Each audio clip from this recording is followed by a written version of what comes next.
Wednesday, October 18th, 2023. This is a regular select board meeting for the town of Brookline.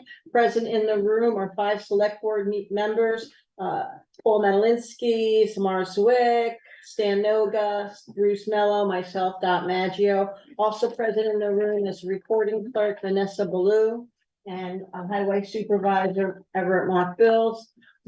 And online we have Fact TV.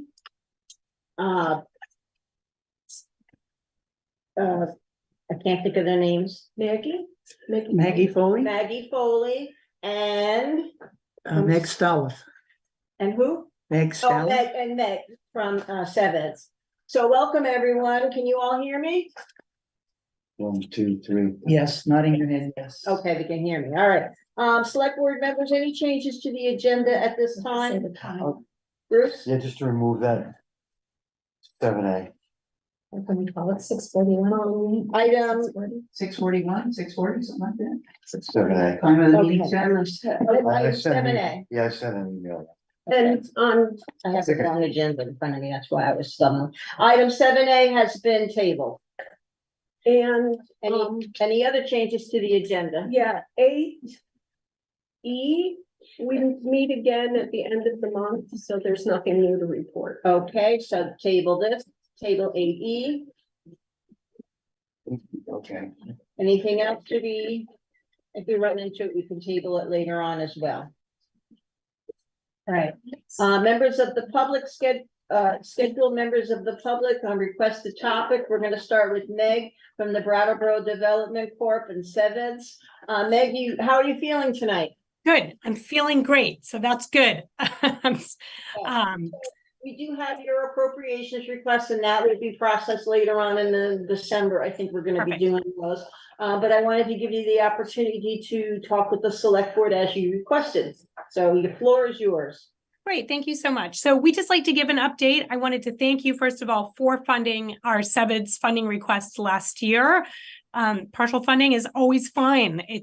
We're grateful for everything that people do. So I just like to kind of give the explanation of what we do, why we do it, and remind you of some of the programs that we do and see if there's other things you can reach out to us for at any time. So I work for BDCC. The funding request comes through SEVIDS. So I like to just remind people what that means. BDCC is the Regional Development Corporation for the Windham region, which includes a couple of towns in Bennington County and one town in Windsor County. So we say the Windham region. And so we're charged by the Agency of Commerce and Community Development to handle all things economic development in our region. SEVIDS is an affiliated organization of BDCC. It has it's a separate organization. It has its own budget. It has its own board, which is separate from the BDCC board. It does not have any staff. So SEVIDS, when it runs programs, contracts with BDCC to carry those out. So municipal funding, we ask each town in our region, 27 towns, for $3 per person. And that funding is the bulk of SEVIDS budget. We're a big portion of SEVIDS budget. How that money gets used is to help design regional programs for the regional economic development, those problems that are bigger than any town can tackle on their own. So we have a lot of programming and services, but generally SEVIDS will then contract with BDCC to carry out those programs. That funding is important because it provides flexible funding for us. We get some money to do our economic development work, but not much. And we run a lot of programs with that. So the funding that we can have through SEVIDS gives us flexibility. Things like seed funding for programs that we think there's a need for, and we want to start them running and see how things are going, so then we can go apply for a grant and bring that funding in to keep us running. Oftentimes when we have grants that are running programs, we are required to have matching funds. So that money has to come from somewhere. So SEVIDS funding can provide matching funds for us to run a much more expensive program. And sometimes there's a funding gap between times when we can get money to fund a program, and we don't want to just cancel it and lay off a staffer if a program is successful. So that helps us fill the gaps and continue our programming and be consistent with our programming. And we can always provide examples of, when that's happened, but that municipal funding really helps us do our work across the whole region. And, in towns like Brookline, where you don't have, a business center, it seems funny to fund economic development, but our programs do much, much more than that.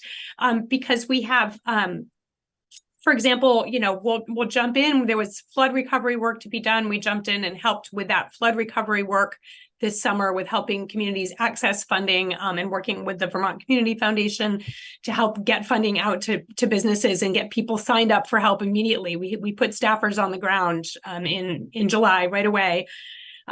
We do work on a comprehensive economic development strategy across all of Southern Vermont that helps we get input from communities for what our communities need and what we should be going for and how we can all work together on that. So that's a regional thing that we do that helps everybody. We also do business technical assistance and lending, and that's for any size business. So that could be someone working out of their home or working remotely, or it could be someone who has a business who lives in Brookline, but maybe has their business in another town. So that is available to everybody. We also do work in the schools. Actually, we're all really excited to be in Townsend tomorrow at Leland and Gray for the Reality Fair, which is a huge program that our Pipelines and Pathways program does for the high school students. And so any students at Leland and Gray or BUHS or the Wyndham Regional Career Center have access to programs for students to help them identify what they want to do for a career and how they can get there. And most of them want to stay in Vermont. So we try and help them figure out a plan to do that. We also do the Welcoming Communities program, which is working to create a thriving, welcoming region. We help employers welcome a diverse workforce. And we've worked with bringing refugees in and helping place them and working with employers to just provide workforce through that group of people. My program is one that also you can take advantage of. I know Dot is hopefully going to come on Saturday to a Get On Board program that we're running, which is designed to really help. We're sort of digging into communities, finding ways to attract new volunteers to work in government or on community projects. And then once we get them rolling, we're here to provide resources and backup for those projects. So our community projects team is here for technical support. If you have a question about applying for a grant, we provide letters of support for people. We help people figure out how to get a project manager. We help people figure out who they can call for funding. So we're not a funder, but we can tell you who is and help connect you to resources that you need. So that's kind of what we do. I run regular programs too that people can Zoom into. We have some great programs coming up talking about how do you deal with ADA accessibility in your local project. And so we just bring in experts who can answer questions, and then you can connect to them later to get more help. So we're really here to sort of let people know what resources are there and available for them and make connections. So we do a lot. That's a lot. I don't want to take too much time because I know we started late tonight, but those are the programs we offer. And we just like to make sure that towns know, we're here when you have questions, whether that's for a community project, applying for a grant to do an important project in your municipality, you have some questions about that, you need some help doing some of the prerequisites, who should we call? We're here for that. And we're here really working for the students too. Our workforce development team is really, we're all excited to go to the high school tomorrow and talk to the kids. It's kind of a big day where we're like, really, can we all go? But we love that work too. So, if you have any questions for me, I know Dot is going to hopefully stop by to get on board on Sunday in Townsend, but we'll be providing a lot of follow-up from what we learn with that program. We have about 30 people coming from across the region to learn about ways they can serve their community from local government onwards. And we're going to share what we sort of learn from them and hear from them back to communities and really help that kind of building that base of volunteers and people who are connected to resources and know what they want to do and can slot into town government be ideal. That's our hope. Well, thank you very much. I did want to make mention that I was appreciative that somebody started to read through our minutes and actually offered us a grant through the credit corporation for the $500 towards the assessment of our Brookline meeting house. Unfortunately, the assessment was not completed on time to take advantage of that, but that was a pleasant surprise to be put in front of us, and I appreciate that. And if that continues on where somebody can help you notice something that we're doing and reach out, sometimes we get a little overwhelmed and sometimes don't know where to look. So that was great. But thank you. And yeah, I do look forward to seeing you this weekend, and be great. All right. Does anybody have any questions? How does one get in touch with you? So the easiest way to start is to go to our website. It's very long. It's brattleborodevelopment.com. But that's a great resource. And I think I sent over for the select board, I don't know if they got my email, that has a tons of links in it. Reading our annual report is actually, we just got the actual physical boxes in our office today. We'll be mailing those annual reports actually out to all towns. So you'll get a hard copy, but that gives you a really good sense of what our programs do. And then you can just get in touch. You can always just, call the office and call us directly. We're not hard to get. You can look at the staff. If you look into the community programs, you'll be able to get, my email, my colleague Rachel's email, or, always just call a director and they'll get you to the right staffer. So we're easy to get via our website. I will forward that to the select boards. I printed it out and I put it in a white binder. Paper in a white binder too. I do have your notes. Great. And we'll prepare something similar to that for the town report before town meeting. Actually, if you can tell me when do you need to receive things for your town report? Okay, now what we did last year is we did not include lots of reports. We just develop a binder. We don't put it in the actual report. Right. So we put the binder together in February. Okay. Our town meeting is in March. We do submit the town report for publishing in January, but in order to save a little money on publishing, we just put it together and we make 4 copies of everything and have 4 binders out for the residents to page through there. And we can also put it on our website because we're getting a new website developed, so that will be helpful as well. Perfect. Okay. So we'll just make sure I keep a list of when I need to send everything to everybody, and we make sure to get you that information so that voters can read it. And then that's great if you forward that general, just overview, because that is the huge overview that I basically ran through in 10 seconds. Yes.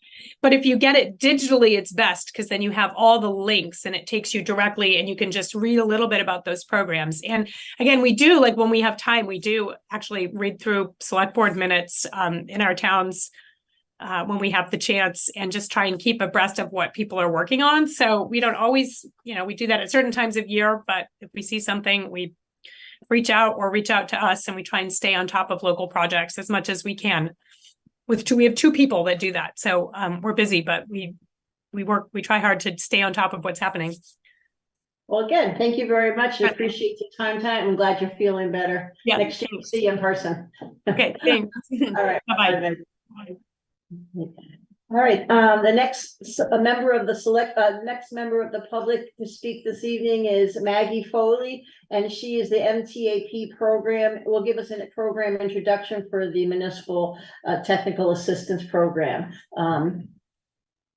Meg, you're on. You can talk to us. Thanks, Dot. I feel like it's the next disembodied voice coming to you guys in the room. First it was Meg, and now it's Maggie. I don't know how you're gonna keep track of this. We can see the laptop screen, and it's not on the TV, but we have it turned so we can see the laptop screen. Oh, good. Okay, so you can see a little bit. So hi, everybody. My name is Maggie Foley, and I'm here tonight to introduce myself to you and also introduce you to the MTAP program, the Municipal Technical Assistance Program, and talk about how we can get started moving forward with this program. So I am a consultant. I am subcontracting through Windham Regional Commission for this project. I live here in Guilford, so I live here in Windham County, and I work with nonprofits and municipalities on a lot of different projects. I work on planning projects. I do a lot of fundraising work. I help people with collaborative projects and with pilot projects. And so I'm excited to be working with Brookline on this project. The MTAP program is a state program, and its intention is to help rural communities access state and federal dollars. So in the last 3 years or so, there's been a lot of new funding coming in through federal and state channels, starting with with ARPA, the CARES Act, the infrastructure funding, and the state of Vermont has felt that the rural communities are under-resourced and lack the capacity to access these resources. And so they created the MTAP program to help smaller towns be more competitive and get organized and seek out funding that's available. And so that's my role, is to support Brookline with assessing its needs and looking for funding sources. So the MTAP program has 4 phases. The first phase is a needs assessment. And that's really taking an inventory of the town's needs and helping the town prioritize their needs and prioritize projects, kind of define some projects that you might be able to tackle. That is work for the 4th quarter of 2023. And so here we are. That's the first phase of it. The second phase is an opportunity assessment. So based on what we find from the needs assessment, what projects we define and prioritize, the opportunity assessment is matching those projects with potential funding sources. So I will take your projects and I will research all available funding and help find funding that matches what you would like to do. The third phase is helping with funding applications. So if you have a project that everyone is on board to pursue, we find a funding source that might be appropriate for that project, then Wyndham Regional Commission and the MTAP program can offer support with any funding applications that you'd like to pursue to support those projects. And finally, the 4th phase is project management. So if there's permitting, if there's other preparation that needs to happen for the project, you can access project management support to help them make the project a reality. And so all 4 of these phases are intended to increase your capacity and help you pursue things that you might not otherwise be able to pursue. I don't know if Stan's looking overwhelmed. I hope he's not looking overwhelmed. The point is to be less overwhelming. And so I am available to help you with those phases. I am, as I said, not a Wyndham Regional employee, but I work closely with them. I have their mentorship and advisement on this project, and they receive funding through the state to support my work with you. And so I am really appreciative that Stan and Samara have agreed to be point people for me to connect me with the select board and help steward this project along. And so I've had really great introductory conversations with Stan and Samara, and we decided that it was time to, start talking at the select board level and make our plans for next steps. I'd love to propose a next step, but before I do that, I want to see if you have any questions about the program itself, or about me, or about what type of help is available to Brookline. I'm just thinking that we have two different speakers tonight that came on board, and both of them are offering help, and now we could just finalize and pinpoint where that would be most beneficial. That would be great, because it really does we do need help. Yeah, that's where I think I'm really excited about starting the step 1, getting our needs, really sitting down and prioritizing. I sit up at home and I can think of too many things, too many things that we need. But and you had and Stan and I have more information, so I will shut up now so other people can ask questions if they have them. Okay. Thanks, Mara. Any other questions before I? Now we're gonna look at, I have an email here with some tentative dates, and when maybe you wanted to share. So for phase 1, I'm actually working with 3 different towns in the county, and what I'm finding is that towns are in a really different place when it comes to their needs. So I'm working with one town that has two projects that they've kind of been spinning their wheels or thinking about for several years. And they know that those are their priorities and they want to move forward. Right. And then I have, I think it's fair to categorize Brookline this way, but I have two towns that have a lot of projects that, I think there's a car alarm, sorry, going off outside. There's some projects that have been percolating, that people have been talking about. But there's also a sense that everyone might benefit from some more community engagement and brainstorming to make sure that the best ideas are brought forward and that the community feels involved and that there's kind of more brains thinking through what might be important for the town at this juncture. And so given that that's my understanding of where Brookline is, I would love to facilitate a brainstorming discussion with any select board members that would be able to attend and any other town residents who would be interested, and do a big brainstorming, get as many project ideas flowing as we can, and then do some work prioritizing those and kind of sketching them out and thinking about a little bit about the details to a certain extent. And so I think there's a real opportunity here to pull together as many ideas as people have and do the work of articulating them and prioritizing them. And I love, I'm one of those maybe odd people who loves facilitating meetings. I don't mind that. I think it's fun and I love brainstorming meetings. And so I would love that opportunity to pull people in and gather ideas. Stan and I and Samara and I looked at some other meetings that you have upcoming and thought about both those meetings that are already on the calendar and kind of the timing as we get into the holiday season and the year end. And between those two factors, we had an initial date to float, which was Saturday, November 7th for a morning planning meeting. November 11th, not 7th, because November. Oh, thank you. Yeah. Oh, I'm sorry. There's another, yep. Saturday, November 11th. Thank you, Dot. All right. 11. And so I guess my question for the select board is everyone on board with this idea of an initial brainstorming and planning meeting? And if so, if that date works well for people. It's 9 to 11, the recommendation for time on the Saturday, the 11th. Yeah. And I'm sure we could schedule, and I'm just gonna pop in to look at the schedule that Guy has. I think it's okay. I mean, Stan and I both thought it was okay. It was okay for us. This I recall. So it's really, I think, is it good? And Nothing's on there. if I'm there, Paul can come too. Paul is my husband.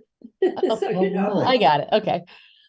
And I can't speak for Bruce. That works, if nothing on the schedule. Great. What kind of, I'm working with the, Wyndham Regional with another program trying to get residents to collaborate on hazard mitigation.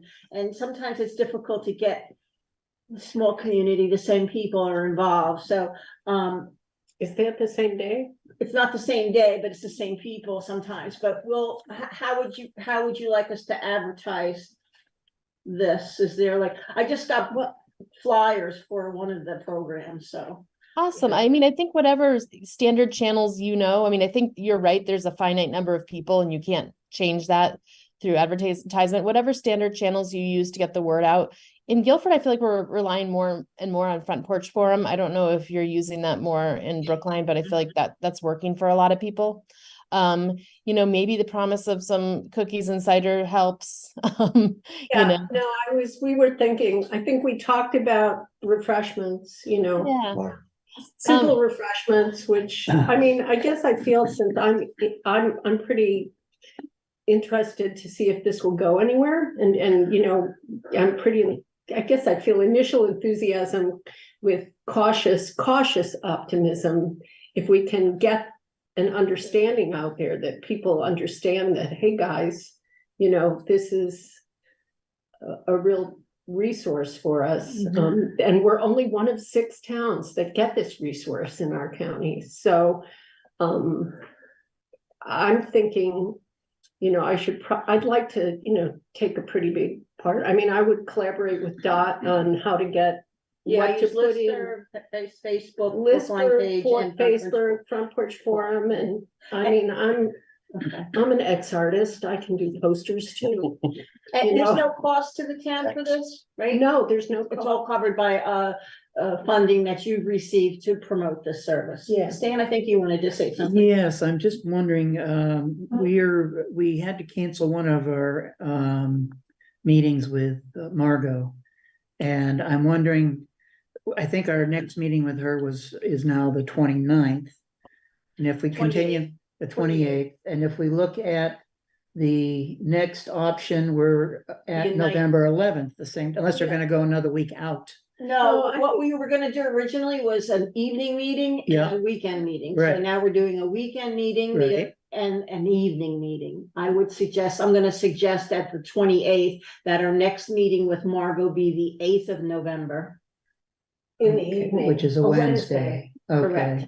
Okay, okay, So there's no conflict. So there. not to have a conflict, right? all right. So I guess I'm hearing the 11th basically works. Yeah, let's schedule for Sounds that. like it. Yeah. I want to recognize that it is Veterans Day. I don't know if there's any, I don't think there's any specific events that should impact, but we can just recognize it just so people don't think that we scheduled it without acknowledging that, I think is. Right. I noticed that. I looked at Well, that. we're just not gonna allow any veterans to take the time off. They have to meet that day since it's free. Well, we'll give them donuts. Yeah, Donuts are good. We wouldn't be able to fit them all in the room probably, all instead of. I will add, I've already mentioned this both to the committees I'm on because, and I will mention it to the planning commission because this is pigtails in with a lot of what the planning commission tries to do with its survey. Exactly. I'm thinking the same thing. We Yeah, have a lot and of, so I've been personally pitching this idea. So, Oh, that's great to hear. yeah. Yeah, I do think if there's any planning documents or any kind of previous efforts or things that mention projects that exist that people want to send me in advance, just so I can kind of understand the landscape going into the meeting, that's welcome. It's not necessary. And Stan and Samara, I know we'll have a time to touch base as well. But if anyone thinks of it and has, a particular planning document or anything else that you want to send my way, feel free. I like to, do what I can to be up to speed beforehand. thank you. That's pretty thorough. Okay. all right, anything else anybody would like to discuss? No, I think we're good. I'm good. Well, Maggie, so thank you very much again for joining us this evening. Sorry about the little bit of a delay, but we're good. We get to see you. We're great. Okay. And I will meet you all in person on November 11th. I'm looking forward to it. All right. Thank very you. good. Thank Bye-bye. you very much. Thanks. Are there any other members or unscheduled members of the public online? Any members from the No. meeting house? I thought we did. All right. Moving on then, reviewing and approving the minutes from the regular meeting of October 4th. And we're going to start page 1 of 5.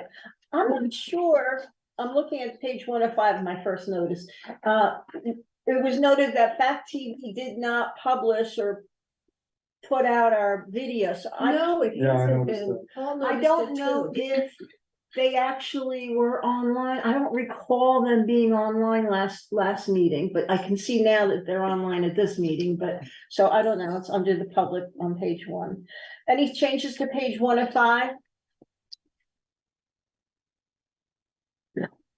Page 2 of 5? I noted, Yes. yeah, under completed projects, down where it says FEMA, related repairs to the Rink property, not Sunny Lane. Oh, Sunny okay. Rink is his father's name, so Okay. probably that's why it Where is came up. that It's on page 2 of 5 in the middle. It says FEMA related repairs to Sunny Lane. Fourth Oh, bullet yeah, after yeah. 7. It should be the Rink property. My property. Did we repair a private property? We No. repaired No. the undermined road bed on the, within the 25-foot center line. Happened to be at his bridge, which was the Right. biggest point. Right. I just want to make sure that's clarified, so Yeah, no one thinks. it was not a private property, it was the undermined road. due The to undermined road Due adjacent to to flash flash property. flooding, adjacent to, okay, there you go.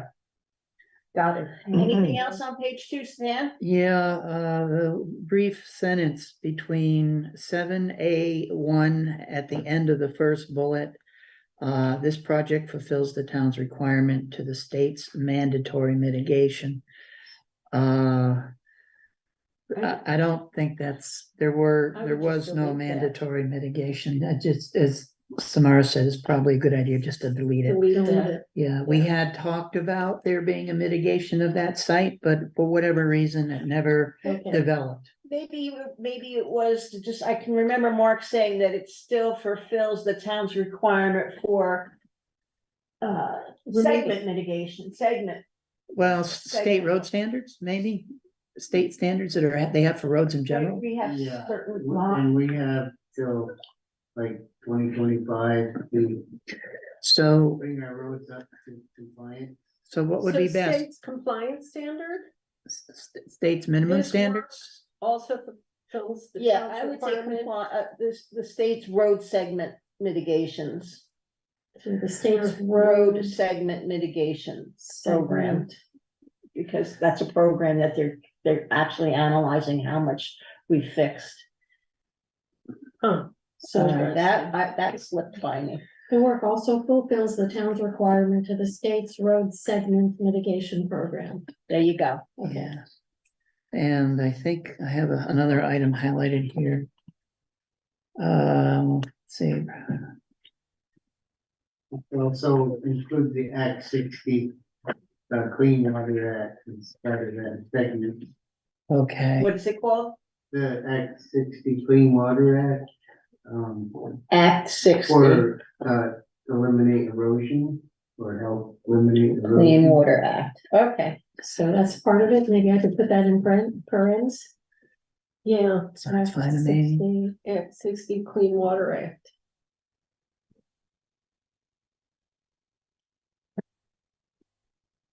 Anything else on page 2? No, I was contemplating something else, but it turns out we did have a meeting with the FEMA guy. All right, page 3 of 5. I have a typo. Yes, I saw the typo for the town's paperwork. But above that, under grants and aid. Last sentence, it says the town can submit to FEMA for reimbursement. So we're not submitting to FEMA for reimbursement, we're submitting to the state of Vermont for Correct. reimbursement. Correct. It's to the state of Vermont for reimbursement. V-Trans specifically. V-Trans for reimbursement. V-Trans, okay. That'll, We can yeah. submit to V-Trans for reimbursement. Okay.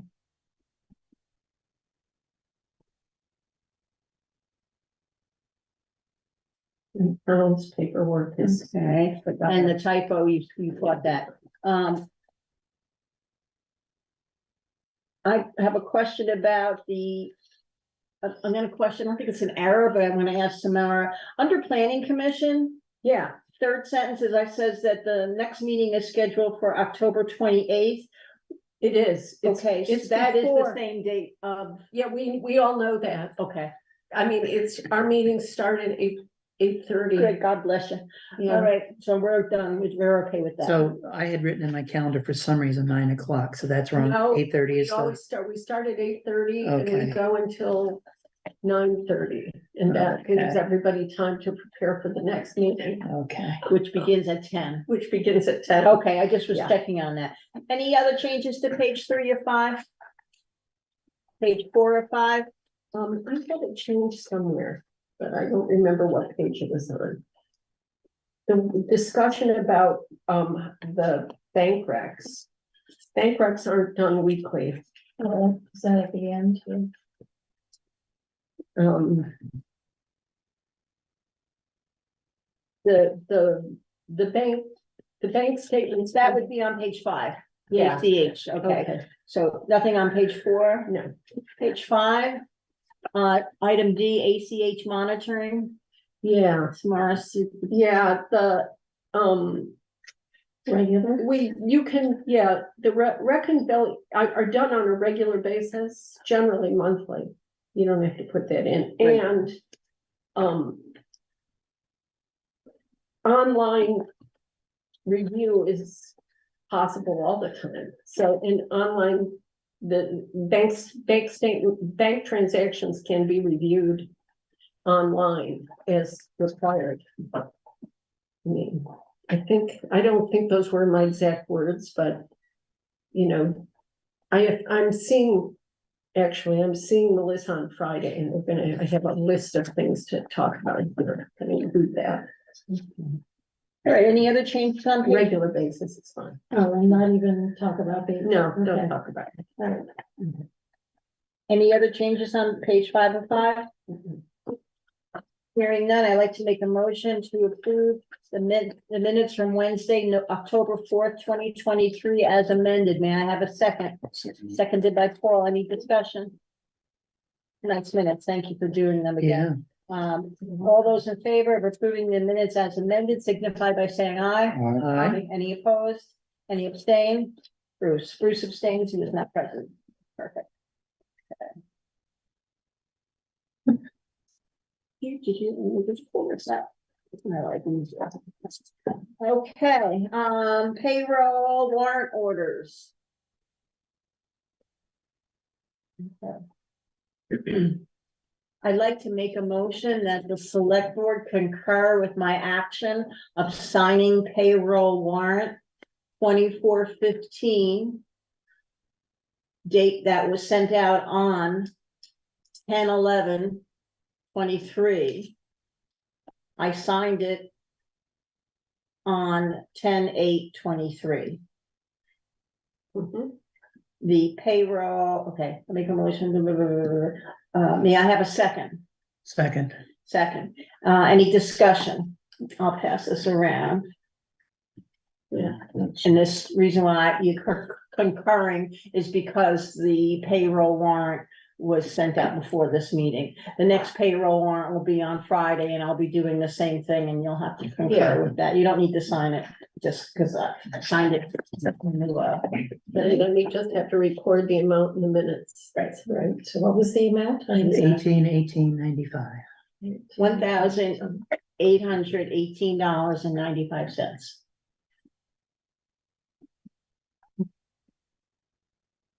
And that was payroll warrant 2415.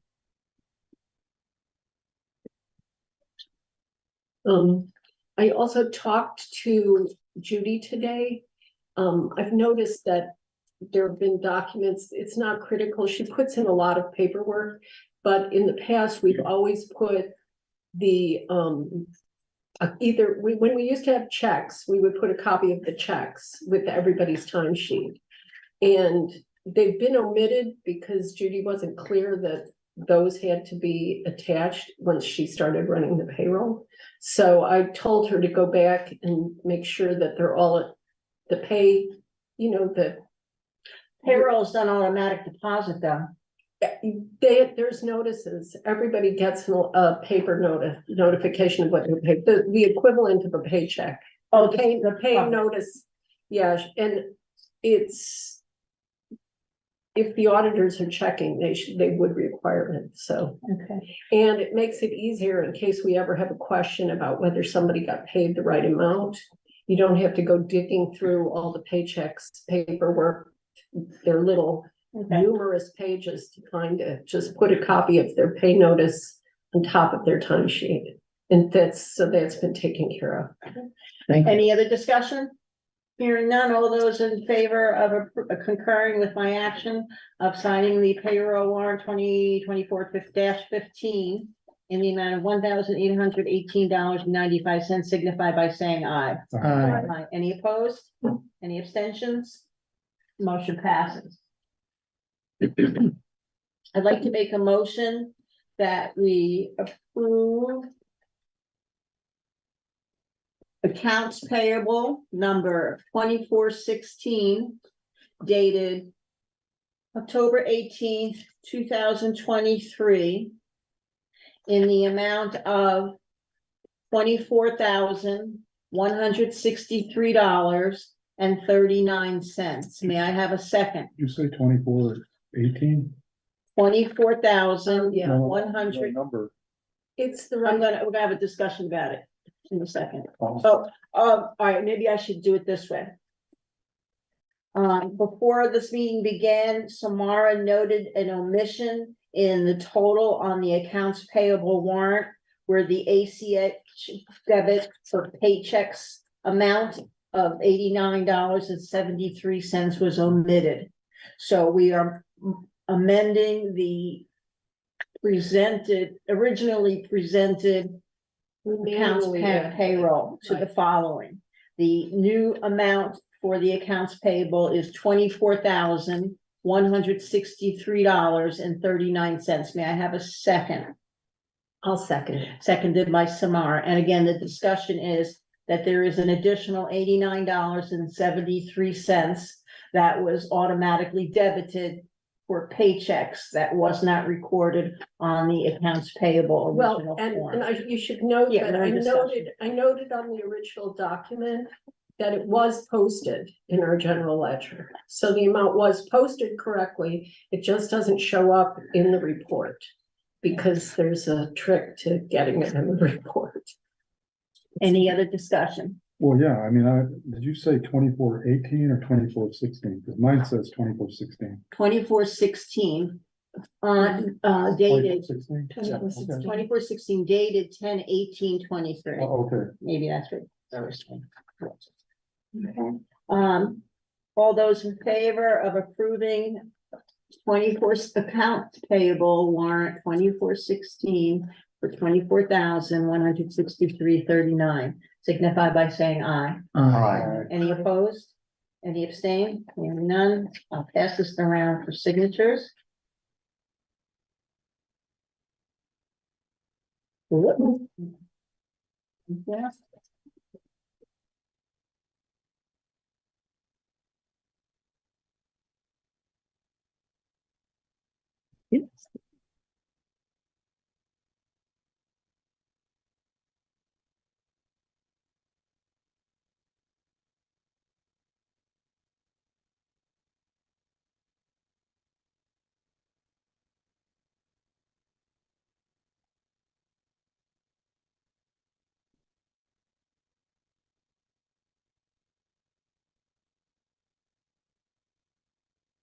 Here you go.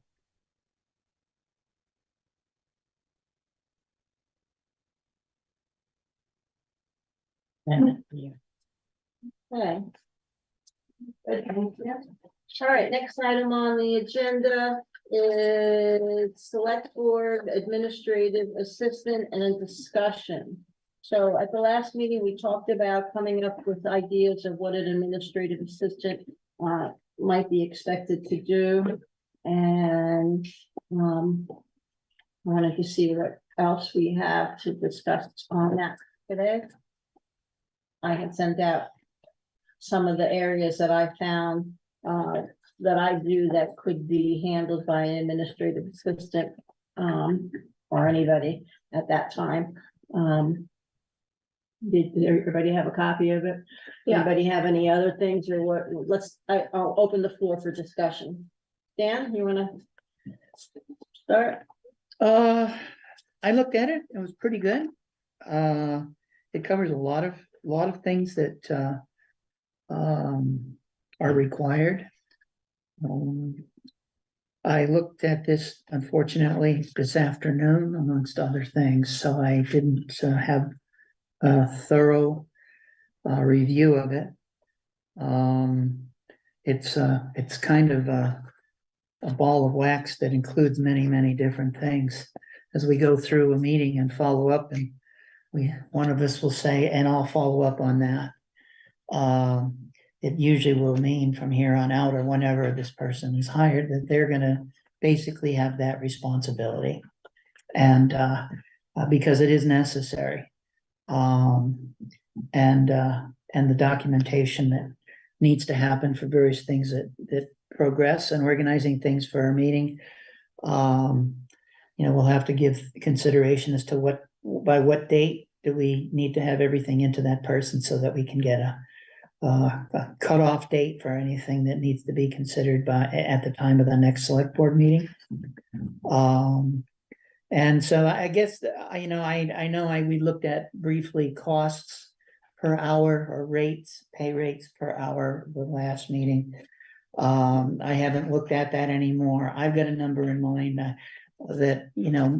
possibly would work. I know I printed out from the most recent, pay warrant, the pay rates of everyone here in town, to kind of get a feel for who they would most likely be close to in terms of their responsibilities and et cetera. So, and it's a new position, so maybe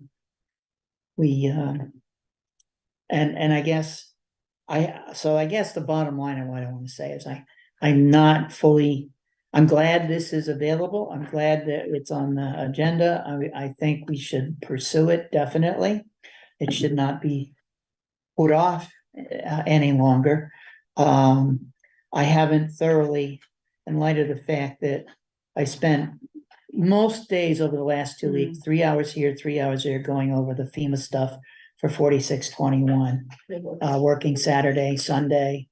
And I just haven't had time to look at this. And I must interject that unless Samara, you've had a talk with Kim and got an extension, we, last I knew, have to have stuff done by the 28th of this month. I think you were gonna possibly talk with her. I sent you an email. I wasn't sure since we were looking at what the deadline was, and it wasn't as soon as you thought, but it was. It's the 28th of October. Yeah, we have it on the new project. It wasn't this coming Wednesday. It was It's 4720 that we have. Correct. 10/28 deadline. Correct. And I wasn't sure if you still wanted me to contact her, but I will. Well, we need to talk about those because I thought you had, and I could have called if you had, so. No, So I sent you an email. I know, I got it, but it Yeah. wasn't what we talked about. So in Oh, terms of what we okay. had agreed, as I understood it, but that's irrelevant. We fact of the matter, we may have only 2 weeks left. So I'm not sure how much time, Well, depending on what we need to get done, if it needs to be done. I'm not sure how much time I'm Table this gonna at be able. this time, or I'm not, I don't know, let the other people on the table talk, because I know there's more than just one person that has an I interest in this. to just get the ball rolling on this, and realistically, I think by the time we advertise and send out lists, it's gonna take us at least another month to hire somebody, at least, at minimum. And with us doing the budget and all these other Exactly. projects, But I think what I liked about this is I thought you put together a really comprehensive list. I did so I thought realistically, we probably wouldn't hire anyone until the beginning of January. People aren't gonna want to start work during the holidays, likely. And although if we could, but I agree, I think it's important to do it, but obviously we have things to get done that have deadlines. Yeah, things can continue as they have been with but these are things like, I know that the new Fane, select board, assistant does this. Dan. Oh, welcome, Dan. We can add Dan Towler has arrived at 7:28. But yeah, for the administrative. No, assistant. and I think it's a good discussion, and maybe we should do sort of I think Dot, who has rather than getting to a long discussion about what's possible and what on these things are priorities, and whether we need to list all of this in the job description. No. Yeah, I kind of saw this as let's get this on the agenda and contemplate a deadline for trying to get somebody on board. Right. This was basically, for our regular meetings, what would administrative assistants do? Yeah, I came up with pretty Right. much everything I had. I came up with 8 things that I'll read briefly. Take care of all select board filing, post the select board agendas and meeting warnings, Mhm. final typings of draft RFPs, handling RFP publications, setting up setting up the meetings, update our public calendar on our website when our website's up. Yes. Admin assistant tasks necessary by select board members and examples. a project contract database maintenance, may need to create it. I mean, they may, if we hire the right person, they may come up with good things. Sure. So, but my thought was, and then I came up with like, if we paid someone a certain amount, how many hours per month would they be able to provide for us? And so seeing as there's $4,800 in this year's budget, if we hire someone by January, there'd be 6 months of work. This is not a rate that I'm suggesting, but at $20 an hour, that would give them 40 hours per month approximately. That's the amount that we estimated when we budgeted for Which that. is perfect, That's a lot. but Good. that's only for 6 months. Right, but it would have been In less for if- 12 months. Yeah, for 12 months, it would be about 20 hours, right? Right. So I just thought, let's get that out there, and if we should get our, as we're thinking about budgeting, we can also think about for the next year budget, how many hours per week do we really want from this person? And How many hours then do we need from this how, person? yeah, how Because much, when we first start out, it's gonna be top loaded with extra learning curve time, but then it gets easier once you get Right. in the swing of things. and then also not just how much we need, but how much will this help facilitate any future boards? Having a Exactly. person in this position, Right, because we have to think to the people who are going to take our places sooner than later. sooner than later. I'm right there with you. You got it. And so, I think this is important, especially if we want to attract younger members to the board who have outside family commitments Mhm. and job commitments. So, I will add it to so the. I thought this was a really good list, and I just wanted to say that. Paul, Well, what's it? Yeah, I thought that, I don't know, Samara sent out an email, didn't she, to you guys? I didn't see No. tomorrow. Oh, well, I saw her list and it was pretty similar to your list. The only thing I say about this is, I remember back, I don't remember how many years ago I was on the board, we talked about hiring an administrative assistant. It didn't happen then, I hope it happens now. Well, we got a truck and we got an excavator, so maybe we'll get an assistant. Yeah, I hope Yeah. so. All right. I think what's nice for my feeling is when the issue is brought up, we don't just not respond and are dead about it. It's nice to know that we're setting kind of a deadline first of the year. And from my own perspective, regardless of what anyone else does, once I get through this FEMA crap, excuse Yeah. the term, FEMA work. The middle of November would be a time, I think, when I'd start focusing on some of the more specifics of the issue. And so that by the time we're into some of the other stuff, the budget, whatever, we'll have a pretty good handle on or go out the first of the year, after the first of the year, to hire somebody on it. So Right. that's having a date Exactly. and a plan to do it, so that we just don't put it off till the last week of December, but work on it, I think would be great. Thank Right. both of you. Very good. No, I didn't really have anything to say.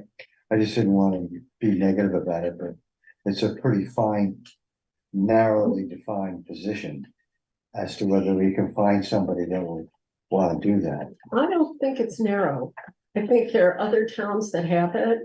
And I've talked to, like, Newfane we can certainly go pick Newfane's brain. I have. And yeah, I suspected you had. Yeah. And then I've talked to other towns where their town clerk acts as their administrative assistant. In Wardsboro, for example, in Jamaica, and they take on other tasks that we don't have that capacity to do right now.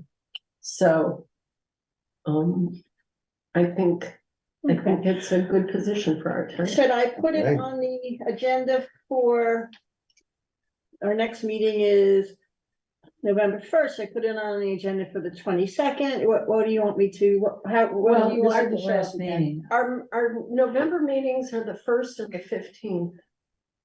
What did I say? 22nd, I'm sorry. Yeah, the 22nd, which is good, because the Yeah. 22nd, we won't be here. Yeah. Thanksgiving. You want me to put it on the agenda in November or December? How do you wanna? I would go for the first meeting in December, December 6th. because we're gonna have FEMA stuff to handle.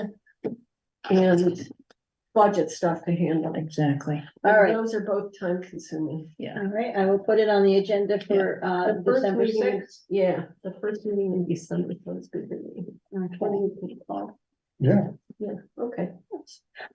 All right, that's what I shall do. The next item was the on-call assistant for the highway department. I tried to make the corrections on the Word document. I got a Word and PDF last month and changed the mailing address to P.O. Box 403 and such, but it came out all wonky, which is Samara's word, which I like it. It came out all strange on my computer, so I was not able to retype the application data. This was not an application. This is sort of a handout to someone who might be interested in making application or coming for an interview. And we talked briefly at the last meeting about putting it in the newspaper, and I had a short conversation with Mark, and I think we were on the same page. I don't know if we really need to put it in the newspaper. If Mark is aware of several people who he thinks would be interested in the position, working with him, and we could get maybe 3 people on board that if person number 1 was available, they wasn't available, he would call the second person on the list, and second person on the list wasn't available, he'd Like call the third. making use of local resources. Local resources, exactly, which might be people who Mark, you want to share a little bit of that? Kind of like our vendor list that we have to choose from for.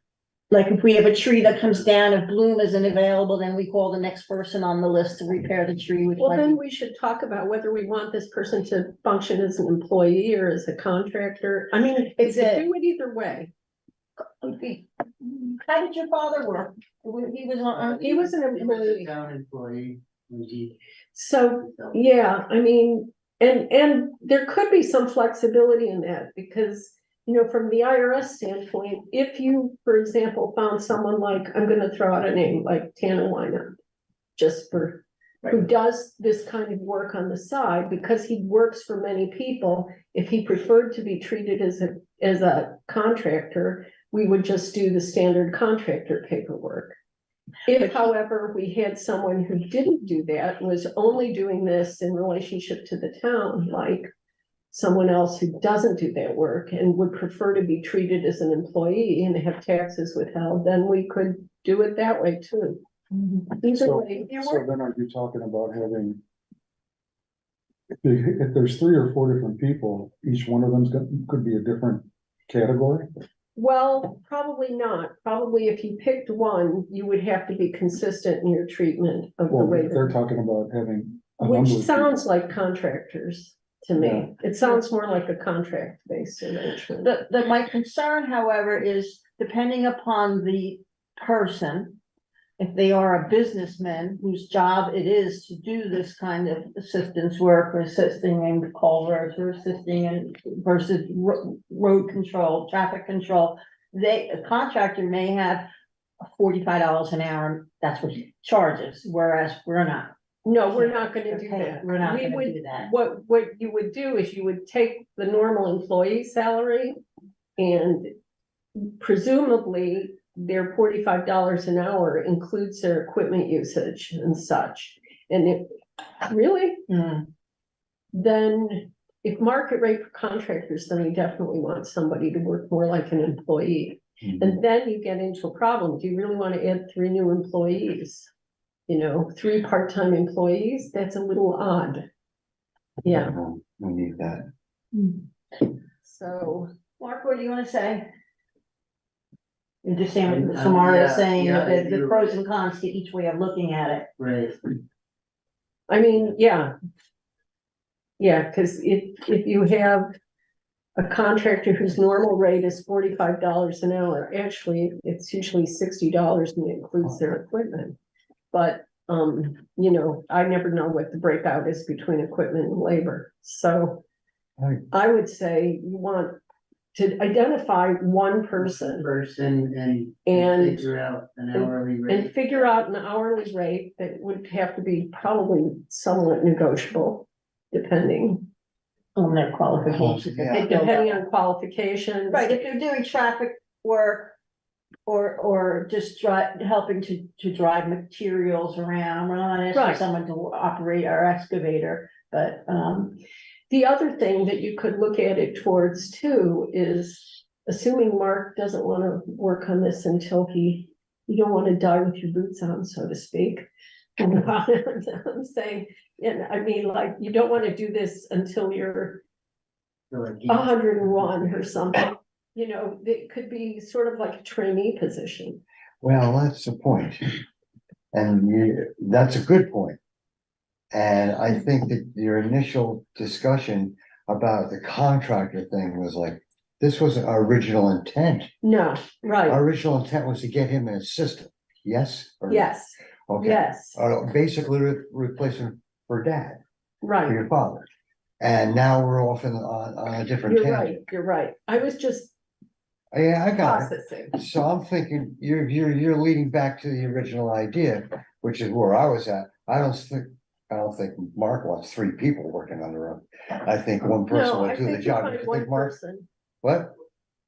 well, you see, I was trying to think about how it would work, how you could. If one person wasn't available, I could call a different one, Well, that's a point too, yeah. but, how's this gonna work? Contractors have a liability insurance, if we have Well, a what happened, regular person. yeah, you Whose want, insurance is. that Yes, they would here. come under, well, basically what happens if you have a contractor without sufficient insurance, well, no, you probably want an employee. yes, that's what I'm saying, we want So We to. want an employee. I think I should, 2 part-time employees can be on our list as an on-call basis, we may not want to go look at 3, maybe. you might Never want find to, to. you might want to particularly if Right. all of a sudden we have another flood. Alternate or on-call, or who's more available. Like a job sharing, almost like job sharing. Right. Like the temporary, Temp, it's like a temp. But the question comes to Mark, do you think we can fill it? well, that's the thing, it would have to be, I had a list of like 10 to 12 People? that I had put together for potential, but I Okay. didn't yet know, I didn't ask anybody, not knowing what the pay scale would be or how it would even fit, Well, I think that's one of the things we can briefly discuss tonight, is if we're looking at a pay scale. As we pointed out, it's different administrative assistances are one pay scale, but highway work is a little bit higher. And it's not related to regular pay scale ratios. So we're looking at anywhere from 20 to 25 dollars an hour. That's what I'm thinking Yeah. too.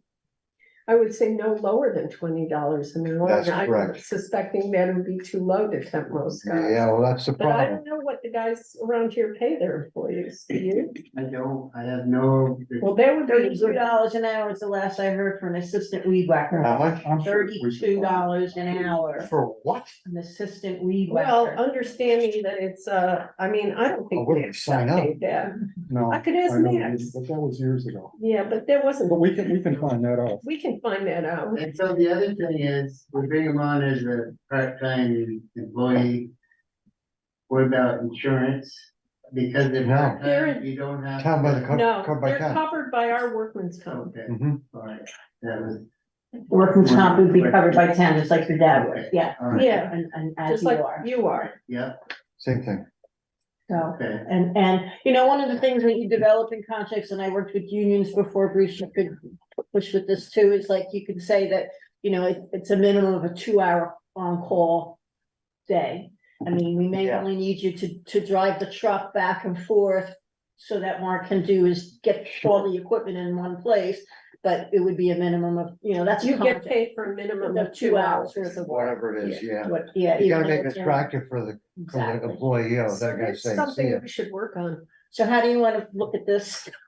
So, I mean, this will have to be, Do you wanna like like draft something out, or do you want one of us? You know, this is what you, Paul and Stan came up with, and I like this. It just needed some changes on it because it had wrong phone numbers and it had addresses. Oh, right, Paul and Stan Right. came up with something But already. I tried to use the Word document that was emailed to me, but when I opened it up to edit it and fix it for tonight, it was all wonky. It was A too- different program. it was and a different formatted program that it was really done well. in. Yeah. So what I was gonna ask is if it could be retyped, and sent out, then we can have it for the next meeting and make copies and concur on the salary range. And I have to finish fixing it though. Okay.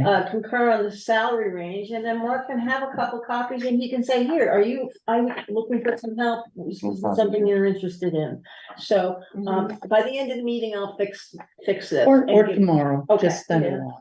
And Mark, if you want anybody else to approach people, Yeah. I mean, because then the next step, I was thinking, instead of a newspaper, we could try Front Porch Forum. Well, Mark said you had 10 to 12 people you thought of. Yeah. Yeah, well, I those I think there were people, some retired residents who were interested in. that would be stepping up. ideal. A couple of them have asked. I'm really, Oh, well, go to them first. Yes, so we have some residents who are happy with the town and wanna get involved in this. They don't wanna come to meetings though, but Yeah. they could do something else. They could but I want to see somebody or some buddies that work well with Mark. Exactly. That's really the most important thing. Right, Because you're gonna be their Okay. boss, in a sense. Right. You're gonna be all right, running the show. so at the next meeting, we'll have this corrected and provide a range for salary and talk about meeting people and interviewing. Sounds like January will be interview month. Yeah, Yeah, what about the Okay. budget? That should be done by then. the budget has to be I'll done. believe it by when I see it. Yeah, I know. Okay, Don't very start with good. appropriation. Okay, now it's just the, so that will be, November, I put it on my agenda. November the first, road. Road. Okay. All right, I'm gonna move on to item C, FEMA. Stan, I know you wanted to, share some of. then. Yeah, and I have some stuff to share too. What are we, FEMA? FEMA 21, Yes, 2021 final storm repairs and completing data entry and portal for right, reimbursement. I right. want to ask about this deadline.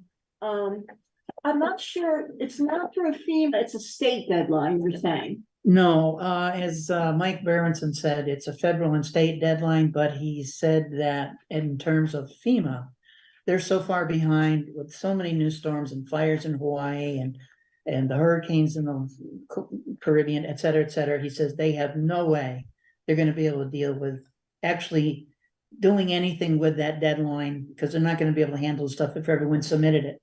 So he said, don't worry about it. He said, if you run in and someone starts pressuring you, call him and he'll straighten it out. And so it doesn't happen. But he did follow up in his statement and say, but in Check terms with- of 4720, your local, the state may have that deadline firm. So he said, confirm with them whether or I not will call her. they will, well, if it's something that you feel uncomfortable with, I'll do it.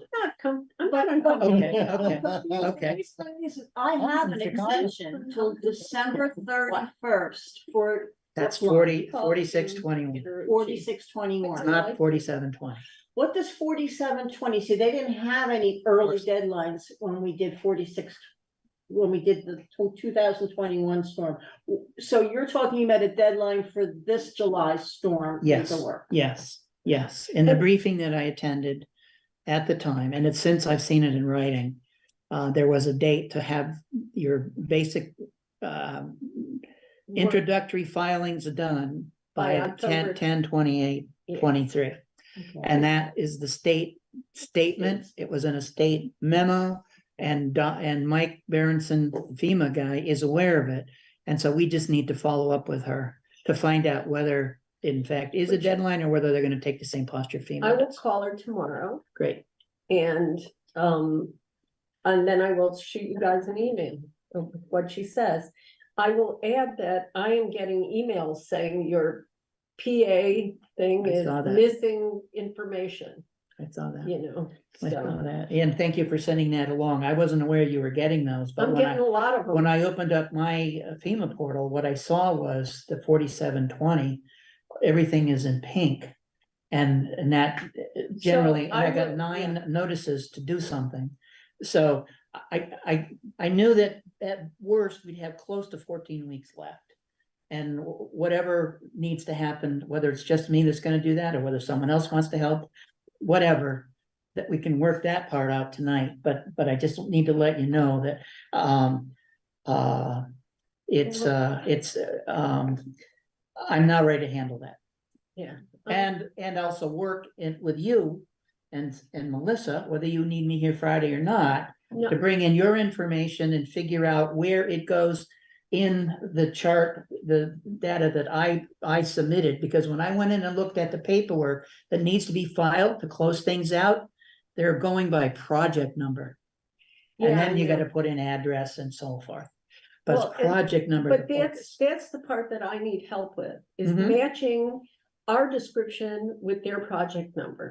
Well, that's why I did it the way I did it. You got it. What you Yeah, need to do is figure that's, out with Mark what each of those, which category, Well- which job those went to. that's what, I'm giving you a copy of I got mine. I You printed it got out, unless you got a new one. I made a new one because this one has a column. The first column are all the questions that came up and as I did this. Uh-huh. And it's tiny, so you need your It is magnifying tiny. glasses, sorry. But and there are 4 other worksheets that feed into this Uh-huh. in the workbook. I'm not gonna read. So, but basically, that. Paul went through and reviewed, I pulled all the invoices that I could find that looked like they were FEMA work. And I started adding them up and putting them in. So you can see the totals are at the bottom. Yeah, that was a good job. And it's sort of a blend of the 2012 kind of the FEMA portal info, the 2012. And then I talked to Mark today. Next week, Yes, we are, you let me know which day and I'm I'll gonna- lock you in. yeah, I'm gonna say Tuesday, Tuesday, okay? whatever day Tuesday is. Tuesday is the 24th. I think Tuesday, the 24th, but can I call you or you? Sure, yeah. I'll call you and we're gonna make a date because this was like my deja vu moment from Irene. Oh, right, I had to do this with Archie the last time. Is this FEMA? Is this not FEMA? You know, so it's a different format. Things get uploaded to the portal, but it's the same project. It's just a lot more resources. I was wondering if should there be any more of these down the road? That right up front, when there's a disaster declared, we give you a sheet of paper that has a project and damage number. Exactly. And when you're going on the job doing work, You can. you either call somebody and say, what project and damage is this? Or you already have it, someone have printed that out for you. Exactly. And you, as the work is being done, document it. Date, Wow, cubic yards, because they want to know cubic yards of stone, base, It they got depends. limestone, they got gravel. No, the one thing It's amazing. that Melissa told me is as far as the contractor invoices go, you just submit the invoice and they're okay with that. You don't have to break out what was material, what was labor. It's useful to have, do we have copies of all of the bids and the Absolutely, it's RFPs? all been documented, yeah. Oh, good. And where are they? Well, I have copies, but they would be handed into the office as well. Yeah, but where in the office would they be? I put in here. Let's see. Oh, that's the health department.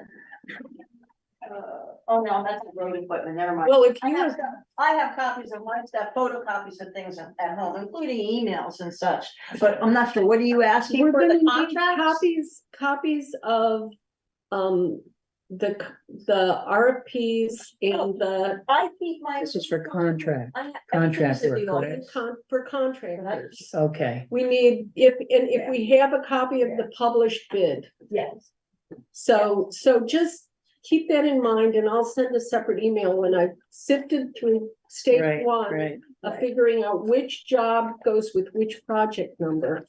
And then I printed out all the ones that FEMA called incomplete.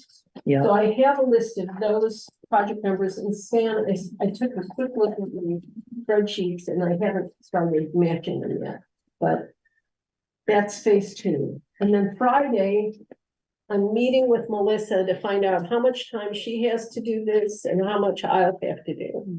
And because I'm planning on doing uploading, but I'm gonna do it from the office. I have a sign in, I can do it from the office. I'm hoping to get help from Melissa.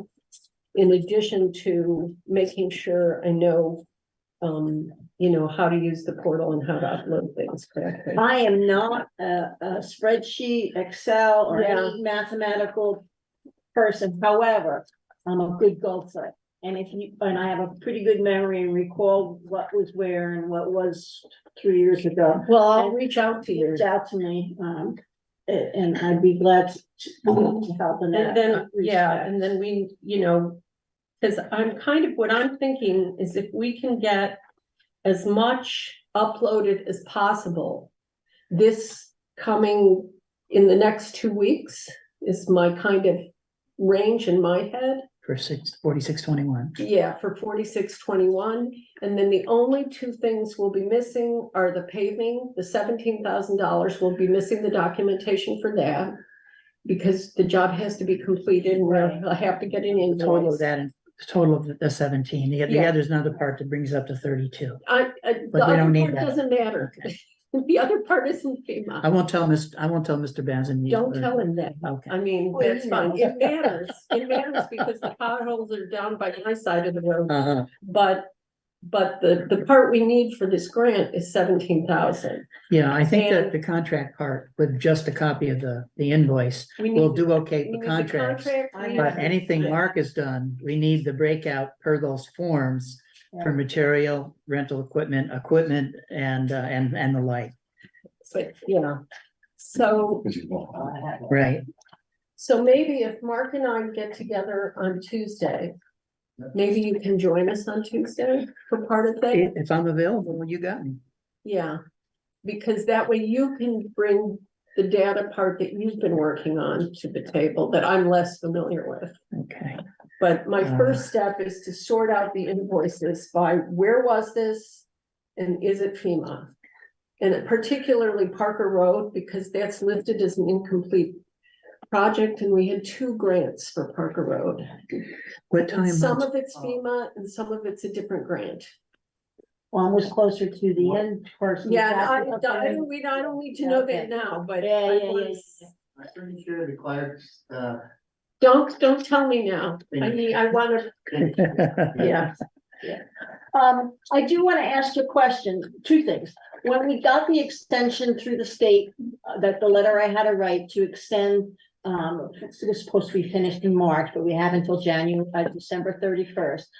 I have a sample letter of what I sent in and got my original extension for the FEMA program. Now, I got an email on Monday. I'm not sure if you all got it as well. Yes, Samara and Stan. And it says here, Sunday, January 14th. Really? What is that? I'm confused. On the very, Oh, this is the support. This is for 4720. that's for this new storm. Brookline Town Protective Measures. Sunday, January 14th, 2024. Projects expiring within 90 days. Is that referring to 4621? No, that's 4720. No. But what's the project expiring within 90 days? It's got to be this summer's. It's 730699. But look at the top of the paper, the email heading, the subject line. That's a- Project deadline's approaching. That number that you just. Oh, yeah, it's There 4720. you go. So that's this summer. That's next- this December. But I'm I'd have to- confused. yeah, I would, We all got We it. have We to call on we can it. follow up on it. There's, Yeah. I mean, if we're gonna call tomorrow, we might there's as well. so many towns that are so far. I'll put behind that on my. tax Yeah. flood, there's no Yeah. way they're gonna finish it Right. up this year. Right. They've extended the paving, we'll be making pavement way into deep into the season to try and. Yeah. Yeah. So that would be one of the things, if he can't do the because one of the things in the contract with the paving is if it goes beyond a certain date, they are not gonna do it.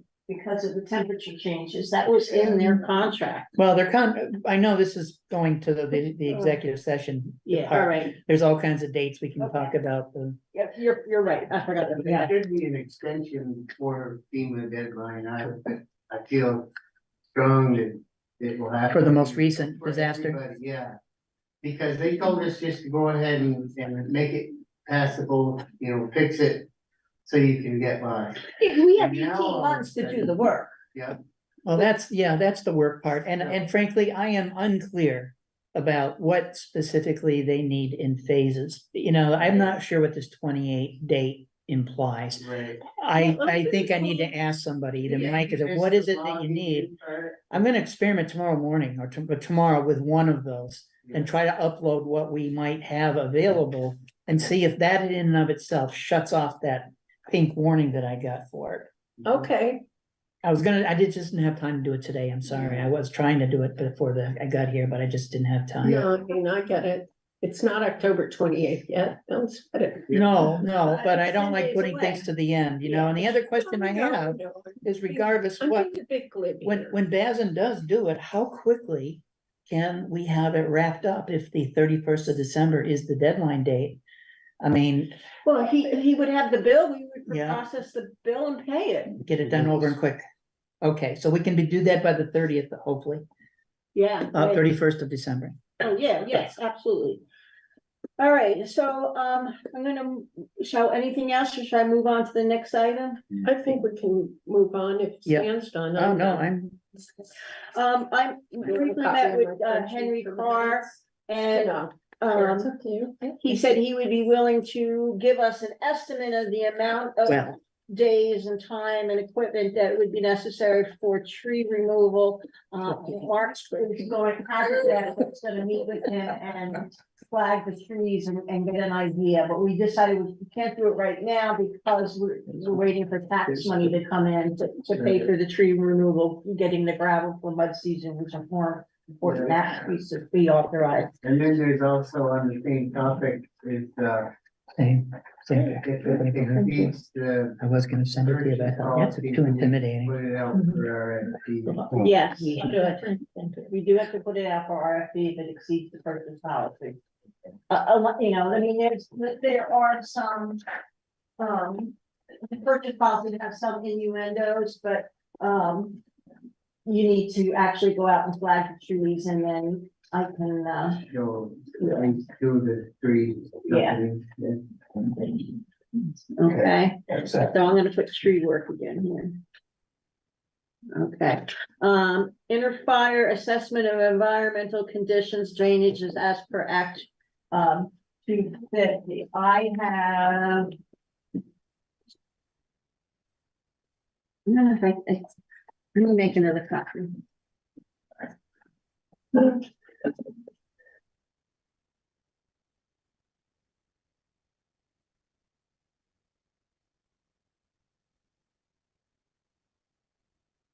Been angry. Just that I'm sorry to be angry with you, because I know when we talked on the phone, I didn't know you were. you said you're gonna call them, and so I put off doing anything for several days, and then when I got that email, well, it's a change. Oh, So I apologize for being that. I should be more mature. well, it's okay. Did I give you one? I Yes, you did. All right, what you have in front of you is a summary of what we're responsible for as far as the review of the drainage act on the access road to the development known as Inner Fire in Brookline off of Parker Road. Mark and I met, we took a look. I have some pictures I'm gonna send, and I'll attach it for the file here in town. And I can email this attachment to Inner Fire, letting them know where we're at. Mark, there's a couple of concerns. First of all, there was some minimal erosion along the northeastern section of the driveway was noted. You could see at the time of the inspections. The culverts were basically clean and in working condition, and they may need to restock their shore pack and crushed gravel as necessary for road repairs. I'm not sure how much repairs they would be doing. They have to do it. Yeah, they have to do it.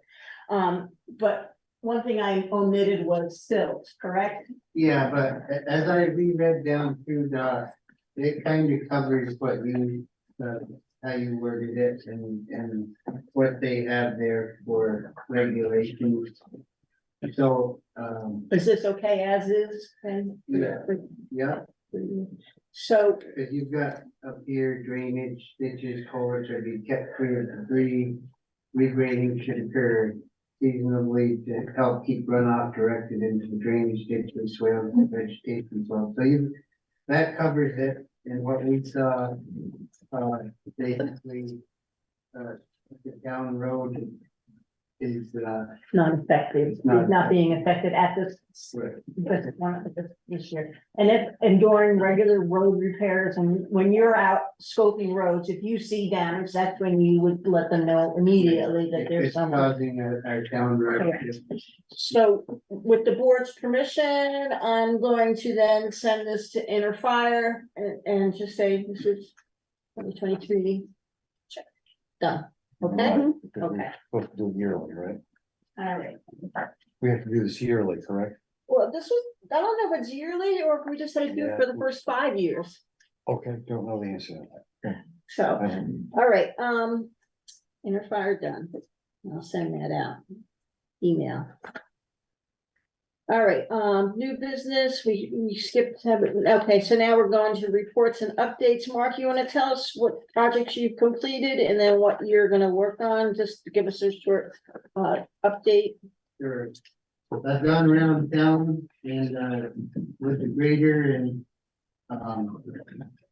graded the roads that were in need. Pretty much all roads have now been addressed. We're getting ready to go into our winter season, so, I'm trying to keep them all in a good shape, as well as, monitoring the leaves coming off. I'll be going out with the new leaf blower to make sure ditches and culverts will be free of leaves and debris. Sounds like this weekend we may get some heavy rain. So I'm hoping to, go out and, do some leaf, peeping there. I've also, in between, have been using the new mower to do road wide. And, again, can't say that the mower is just working out really great. It's, we're able to mulch the right of way back to a nice open siding, giving you the feel of a nice wide road in a lot of areas that we're encroaching.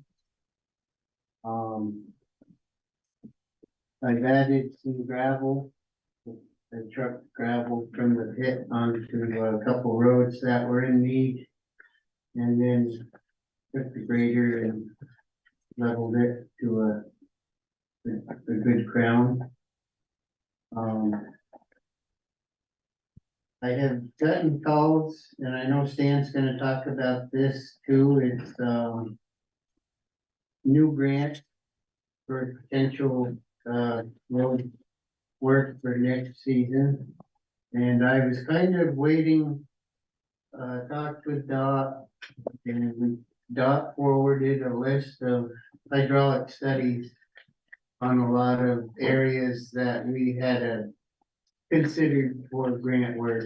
And Megan at one of our meetings here had asked, you know, what culverts would you like to potentially look at the project? So I gave her a bunch of them were the areas that were damaged by the flood this past July, 2023 flood.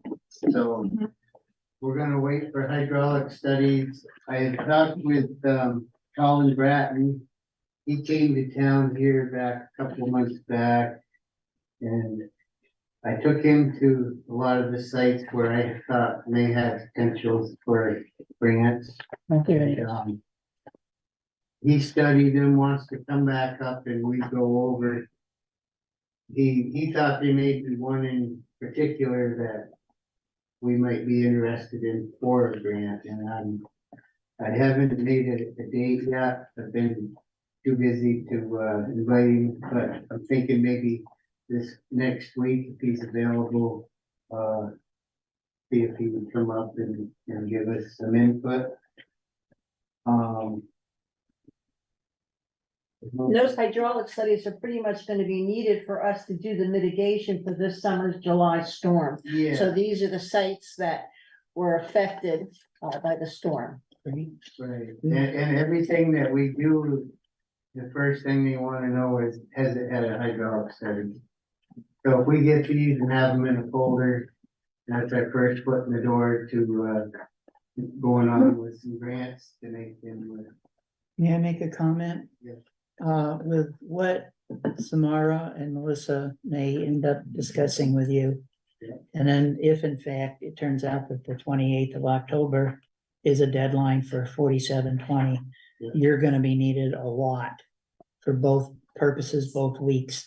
I'm wondering if, Colin, and how you would feel about maybe going to the first half week or first full week of November to have a meeting like that? yeah, Cause I think he said we're probably not gonna have any funding available or complete those for 3 years, if my memory's not mistaken me. yeah. So with other pressing things where you may need to go out and study at what was done in order for us to fill out the paperwork. I'm just trying to make Yeah. your life easier as well as other people's streamlined as well. Right, no, I didn't wanna lose our opportunity to get some grants, but in the meantime, yes, I would, make every effort to make sure we get our first priorities. Not knowing we even have budgeted money for some of these grants. Some of these grants were pretty substantial sized grants, and, but again, they may not even, wanna apply these large money grants if the hydraulic study says it needs to be a bigger structure. So we may not wanna repair a certain structure, a culvert, if it tells us that it's undersized. Nice consideration, good considering, yeah. So that's something that needs to be, looked at as well. And so Megan I had called Scott Jensen from A&R to talk about, in particular, because of the local flooding that happened in the northern part of Brookline here. I wondered how the town could help, consistent flooding and some of these houses. So we asked for a hydraulic study for the large culvert under Grassy Brook to see if it's proper size for the way we're getting our weather now. Yeah, this is the one by the Ames The one by farm. Ames, between Ames and the Dailies. Yeah, Yeah, I'm glad. I was hoping we would get an environmental. yeah, so hydraulic he's study of that. actually stopped there to see what was going on, the large project in the field that the Ames have decided to try and create a collar berm. And after talking with some other concerned people, they thought that, how's this gonna work? And I got thinking about it, and all this floodwater that came down through Brookline, filled the field and then came around Ames's house and over our town road. So like half the water from the flood missed the culvert. That culvert is 10 foot high by 16 feet wide.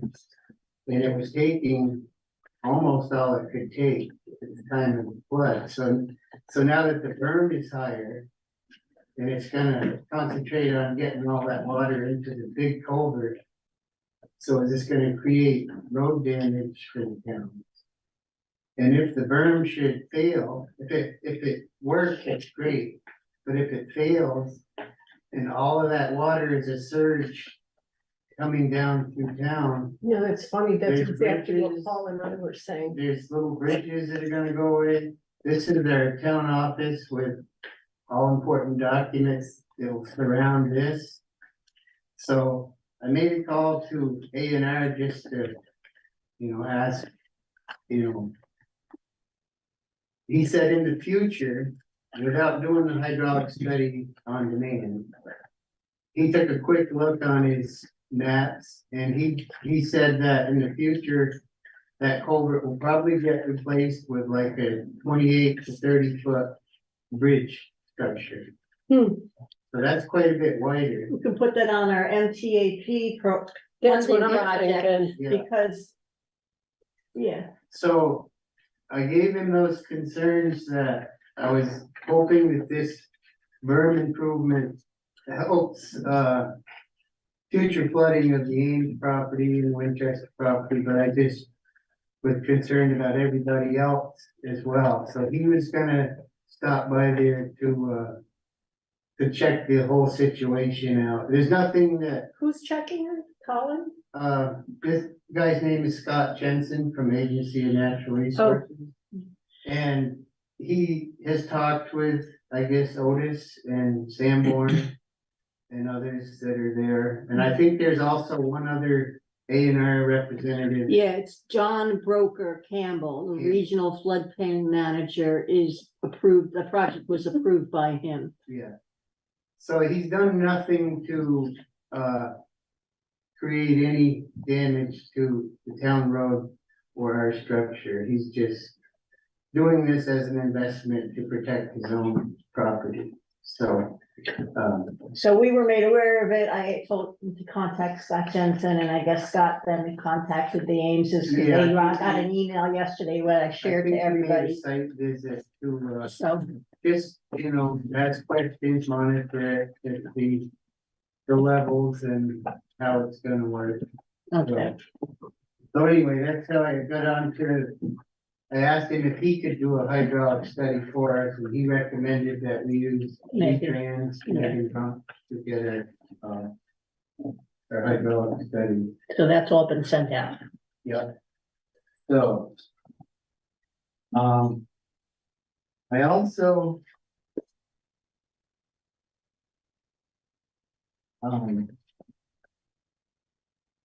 Was wondering, I know that we've talked about, and maybe it's too early, that we went around with FEMA on our 2023 flood and showed them half of the damages. And do I go ahead and start to finish repair? Finish where we repaired yet, or do I wait? Mm. I know the small repairs I can do wouldn't affect our budget, wouldn't affect anything on the very northerly, damage we had in Brookline roadside. It's more or less armoring the roadside. That's something I can do with our new truck and our new excavator with minimal cost. The other one that, I'm in wonder of is the one on the Townsend and Brookline town line on Ellenware Road. We've done nothing yet, and I didn't know if we should put out an RFP yet, or should we have another FEMA meeting from our FEMA representative? I think we need the hydraulic study first. Yes, that was one of them that we, Yeah, so I would think, and I don't mean to interrupt you, but yeah, let's get, when I write to Megan tomorrow again to confirm the culvert number, I will say this is probably our main concern, because it's been not addressed, and you're afraid that you're seeing the crack getting bigger. right. So I know that FEMA only wants to see repairs done back to pre-storm. So that wouldn't include the hydraulic study. That would mean supporting the bank with armor rock ledge. And as far as that concrete goes, have it repaired or mitigated, but so I'm just unsure what, the next step. I guess would be to ask our representative where he wants to go with repairs. So Uh, what Mark is saying is, should he start making repairs on this summer's storms using town equipment that don't require RFP work? That would definitely need an RFP, beyond, except if you could shore things up, but you can't replace that. Yeah, see, now, Culvert. and a job like Come out. that one could be in 2 stages, where both of them are probably gonna be over purchase policy. over how much? Over our purchase policy. Over a purchase. What we had the FEMA man do was he combined, when we were saying that we're being more economical using our own equipment and service and here, that he combined a couple of the projects so that we meet the threshold of $3,800. So I think we're gonna be okay. I think he combined rinks and the rinks, And then you. Athens and First Road in one bill. But again, we really haven't addressed the new storm because we're still trying to catch up on the old storm. Right, So what directions can we give Mark? Well, I'm looking at the work order that Michael Berenson set up under a damage number here. And he basically is saying adding riprap to both sides of culvert due to water eroding under the head wall. Head wall is elevated, erosion present on to side of head wall and culvert. Incidental debris removed will occur along the bank. He doesn't mention anything about the repair yeah. of the so- concrete, so So I'm real curious. Weird. We did all these measurements with like 6 people that day. Yes. It was very thoroughly gone over the pictures. Someone should call him and ask. him yes, why. absolutely. And he's got you as doing the labor. He's got forced labor account. And we're gonna. Well, no, he's got contract, I'm sorry, as well, there's both of you. We're gonna need a permit to work there.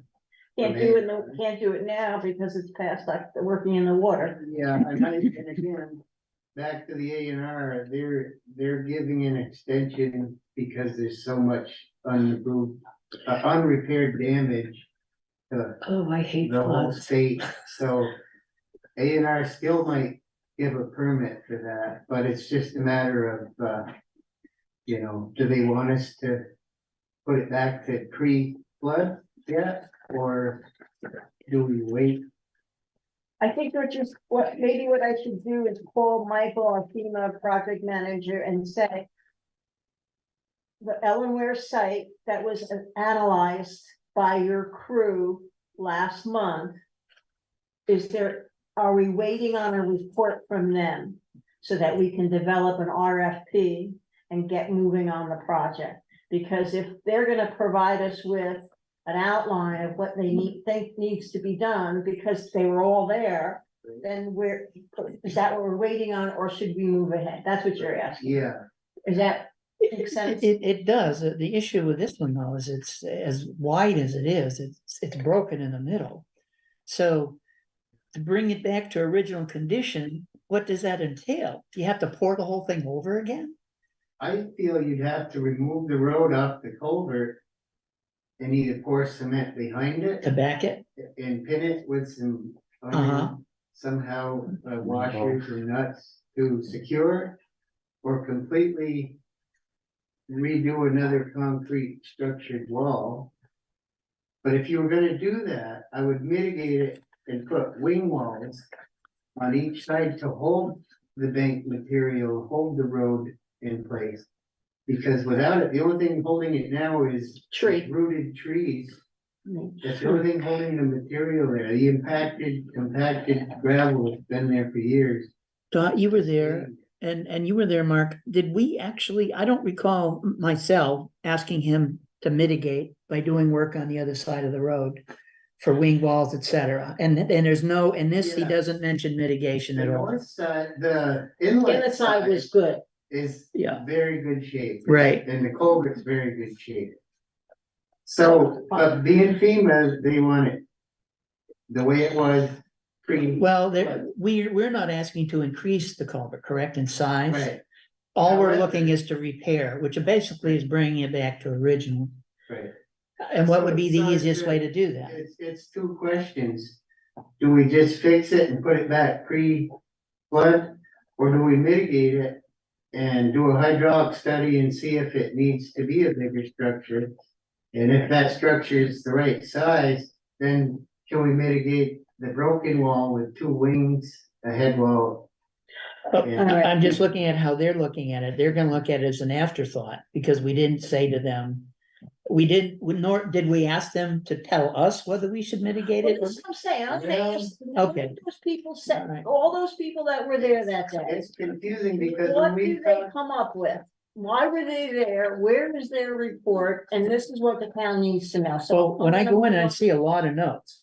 Yeah. But the fact of the matter is that one has no mention of mitigation. Yeah. And we're really not increasing the size of it. We're, the only difference would be possibly a wing wall. Okay, But then you're going down into the bed lower than the current bottom of it is. Right. Is that necessary? So I think Dot's gonna Yeah, tell us a lot tomorrow. I'll see what I can gather and share through email, and I'll have more information at the next meeting. County Ware Road. But can I add, I'm sorry, I'll finish, I'm sorry. No, that's pretty much summing up everything that I had talked about. So basically, with all that, I just, wanted guidance to know if I should continue on with our latest FEMA projects that are undone. And then I'm just gonna say that I'll be doing quite a bit of ditch work and making sure the leaves and sticks aren't clogging our culverts or. All right, you can work on that, and I'll get information so that by next week we'll know where we're at for repairing the July storm damage. Okay, thank you. Okay. Mr. Noga? Okay. I sent out late in the day something that was some of the things I was Yeah. thinking You sent about. a list. And oh, here we go. Yeah, You read the list? I got it. And I added some others to it. I think we covered some of them. Yeah, we did. The three A.S. Clark contracts have come back. I found them in the mailbox today.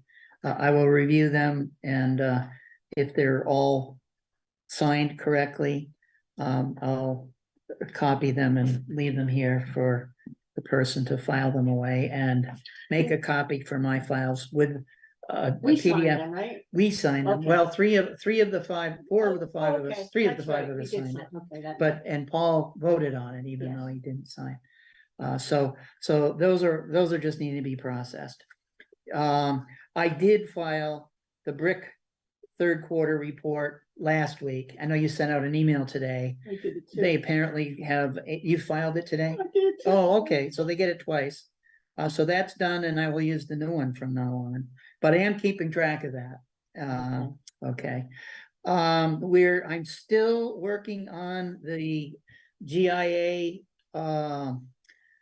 274 for Hill and Kirsch roads. You may recall we had asked Wyndham Regional to execute a service agreement with us where they did some of the background work for Mark and I. It turns out that they billed us $1,188.80, I believe is the number. Yes, $1,188.80, which for their services. Mileage they included, they broke out all of their time so it looks legit.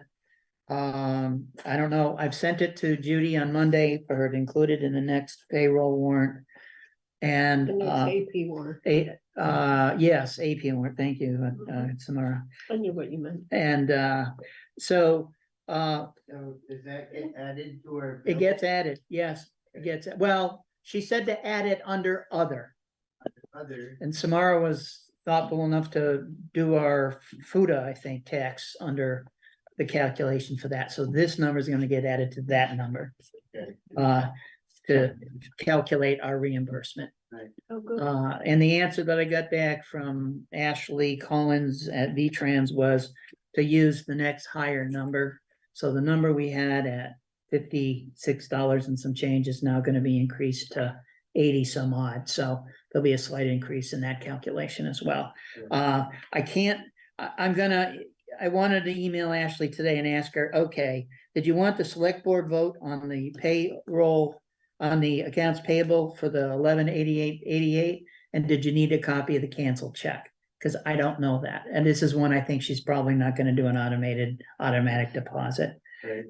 And if that's what she wants, then I won't be able to do anything much until sometime in November, until the things happen. So that's the update on that one. Let's see. I need to sit down with you. One of the things that she's asking me to do as a part of the GIA completion is update the data that's in the file, the NOI file for the road conditions to meet the segment requirements that we have. And I was thinking that when we do that, and it probably isn't going to be frankly till the first week of November, given other things we got to get done. We might as well go over and double check all of the culverts that were done on Putney Mountain, Purple Mountain Road and Bennett Road, and the one on Holland Hill Road, which are all going to be needed to be updated in that database. Okay. There's a minor revision in the Bourne contract, in that the work change order, there's a $300 issue. And then I hear it through email, there's another foundation or rotted sill there in the building. Right, Mr. Bourne said that it would be based upon this time and material to repair it, and he says the cement got poured, and he doesn't have any idea for an estimate, but time and material. Right. And Good. the time is $60 an hour. Okay, so there's gonna be we can either just initial the other contract and write in the change, or we can save that $300 to add to the added sill, however the board wants to handle that. It's just you can do it either way. The other day there was, I don't know, with planning and so forth and hazard mitigation, that was a 1.5 hour seminar with VLCT yesterday. They went over Act 250, Act 47, and Act 147. There were some changes that we probably might want to be aware of when we do our planning. But I did partake in that, and it's recorded. So probably Friday, anyone who was interested in seeing it can probably take a look at it. There's also another seminar, given what we're about ready to do for budgets. And it's on. Signed up. Did you? Okay, I think I might have as well. The 25th of October at 9:30 a.m. with VLCT. It's a Zoom meeting. It's free. And it's well, is it either that or $10 because we're past it? Was it free? Oh, wait, no, one was $10. This is for another one, I guess. Okay. Select board convening this, $10. Okay. Jeff Nugent wanted to ask if the town wanted him to do another service agreement for the $10,000 GIA grant that we have for 2024. He said now's the time to think about it, and he's going to be asking us to submit it at our earliest convenience. So I thought I'd bring it up. I've enjoyed having that extra bit of support. I don't know, Mark, how do you feel about that? Just inputting to other people here. No, I thought it was very beneficial. I think it's good. That's this paperwork right here. I don't think I sent it to anybody, but They might have gotten it in the mail, I don't know. It looks like similar to what the past one was, grant and aid program, supportive work, technical assistance request from the town. oh, that's the one. That's the one. Yeah, I if you'd like me to make a motion to, if everyone's thinking about it or thought about So it. they provide assistance with the administration of the grant? Yeah, they take a look at basically how much money we got, what our needs are in terms of the segments we haven't done yet. And they basically take a walk around with Mark and decide what project would be good to do as a segment. This year, as an aside, it's not to waste time, but we had a $12,500 grant. It looks like we're only going to be billing them for $7,000. Yeah. So that there's $5,000 we could have used for something else. So we've got to be careful about what we commit to for a project and make sure we're getting our money's worth, because it's 80% funded. So, we don't want to miss anything if we can help it. Just Do for they charge for it? Their fees we go- have a match like Yeah, others. their fees And the go- only charge per se is this service agreement for them to do some of the work for us, map it out, tell us like they did with Hill and Kirsch roads that I sent to you. They provide a map. They tell specifically where to put the stone, where to do the ditching, where the crown's necessary. So it saves us a lot of guesswork. It gives Oh, us well, then those, that makes sense. Yeah, helps give us those completed segments that we need to comply with. Exactly. Have done by certain okay, deadlines. So, okay. so big savings. Yeah, Yeah. It's a pre-construction site visit, sketch or map development, post-construction assessment of the segments brought up to standards, and and as long as the work is completed by December 1st, 2024, the town would be invoiced up to a maximum of $1,500 or 10% of the grant work, whichever is less. Mhm. Oh, okay. So, I'll motion that we authorize Dot to sign that on behalf of the town's highway department and the select board to get a service grant or to take advantage of the service part. Okay, we have a Make motion a on the motion. floor. May I have a second? I'll second it. Paul, any further discussion? I have it here, so I will fill it out today. All those in favor of entering into an agreement with Wyndham Regional Commission for the 2024 Grants and Aid Program Supportive Work Technical Assistance Request, signify by saying aye. Aye. Any opposed? Any abstain? Hearing none, the motion passes. I'll put this out before the end of the night and we'll make copies of it. Thank you, Dot. Last meeting, Dot asked if David Jones would be interested in doing the town report for us again. I did contact him. He'd be pleased to do it. He asked if it's gonna be the same size, and I said, I suspected so, but again, we bought pieces of equipment. There may be a little more elaboration we're gonna make, so it could be a couple, 3 pages more. He said, okay, just let him know, but in the meantime, he'll feel out the people who do the printing to get a quote that we can use for our planning. So that's ready to go. Yes, it is. He's a super guy. You last meeting, Dot mentioned something about if we had heard anything about the reassessment process. I spoke with Helen Holt, and there are no repercussions for our so-called inactivity because nobody's got any activity.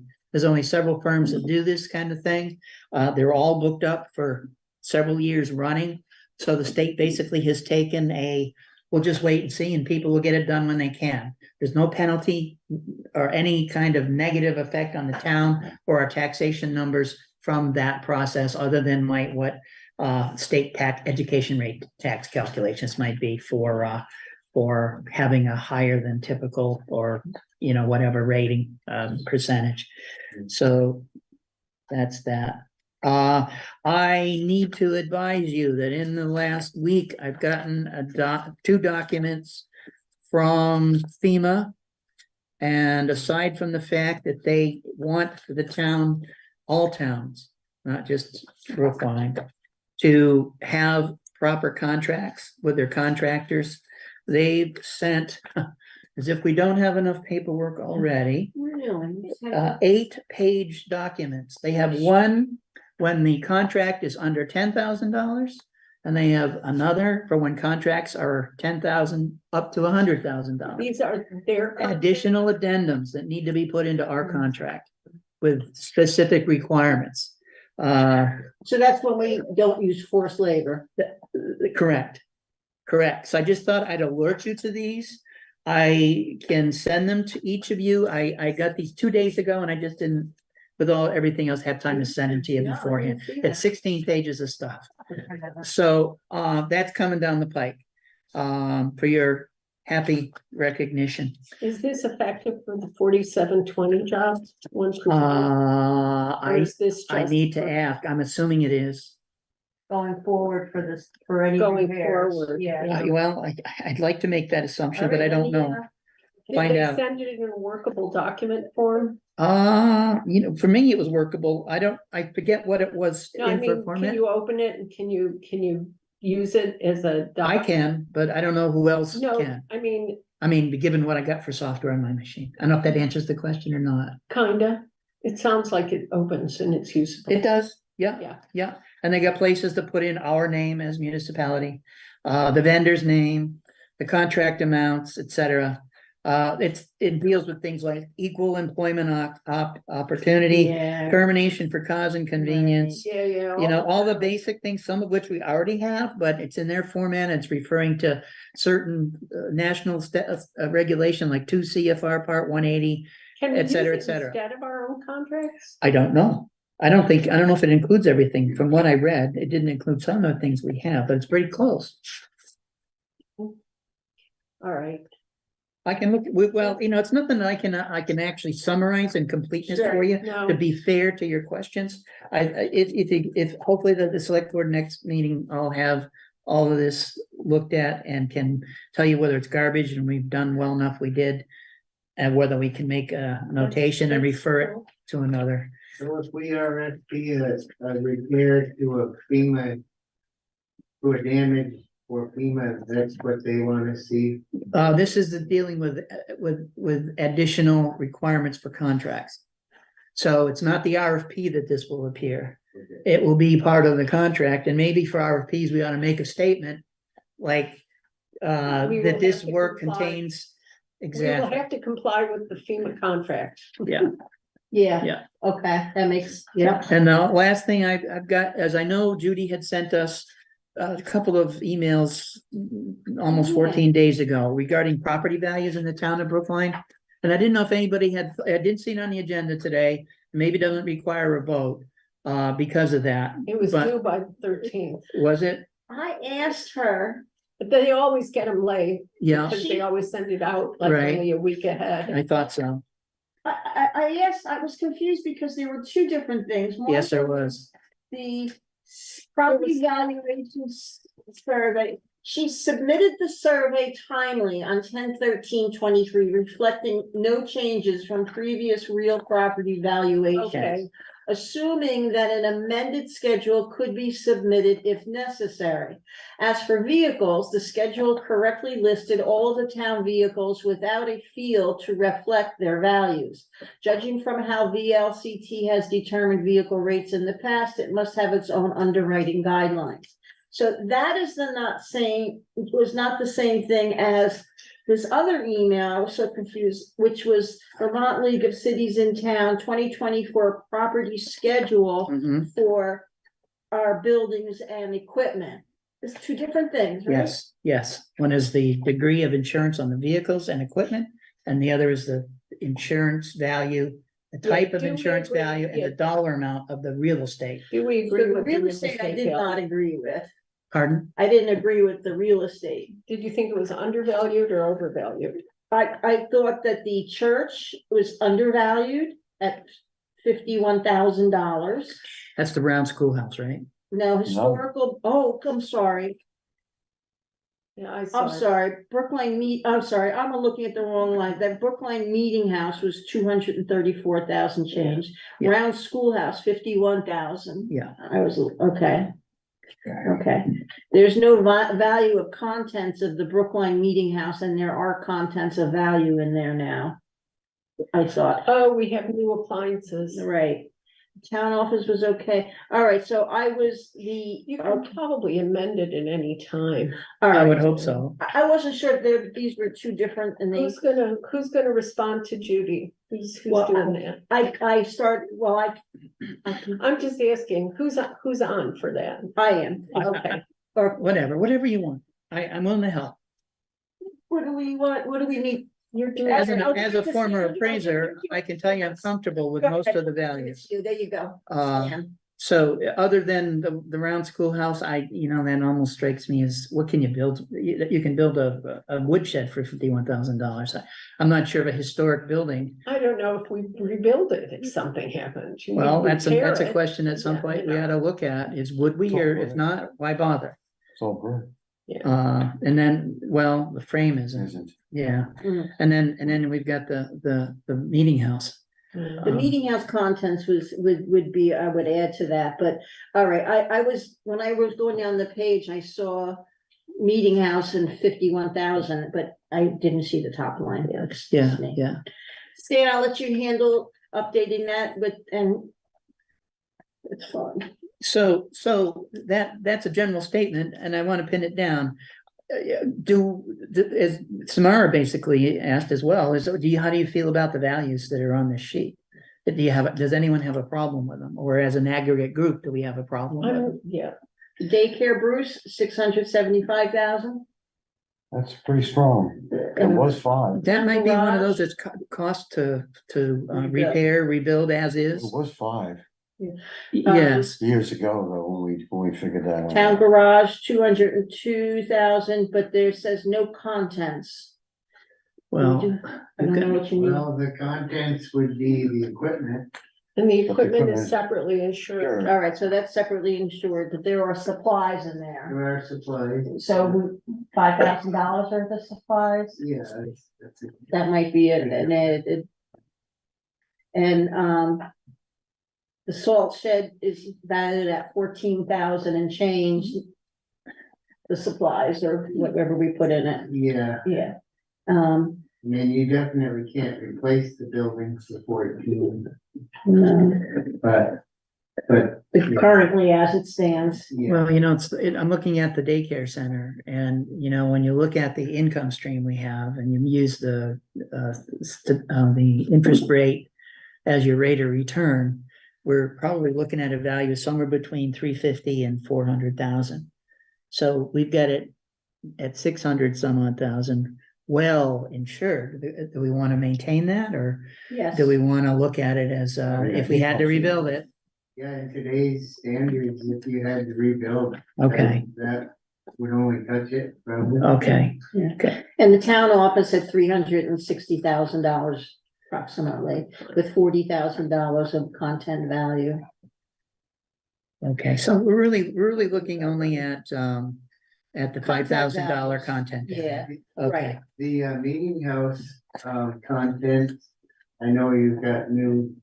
yeah, meeting house Yeah. content and, town shed content, town garage. Like say you were to put it back to like it is, if it burned to the ground.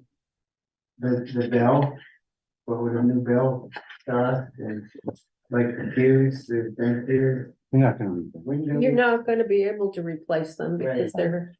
Yeah, They're there. Over. So, so we have appliances. The heating system would be a part of the building, I'm hopeful. yeah, The organ, we're not gonna insure, right? Right.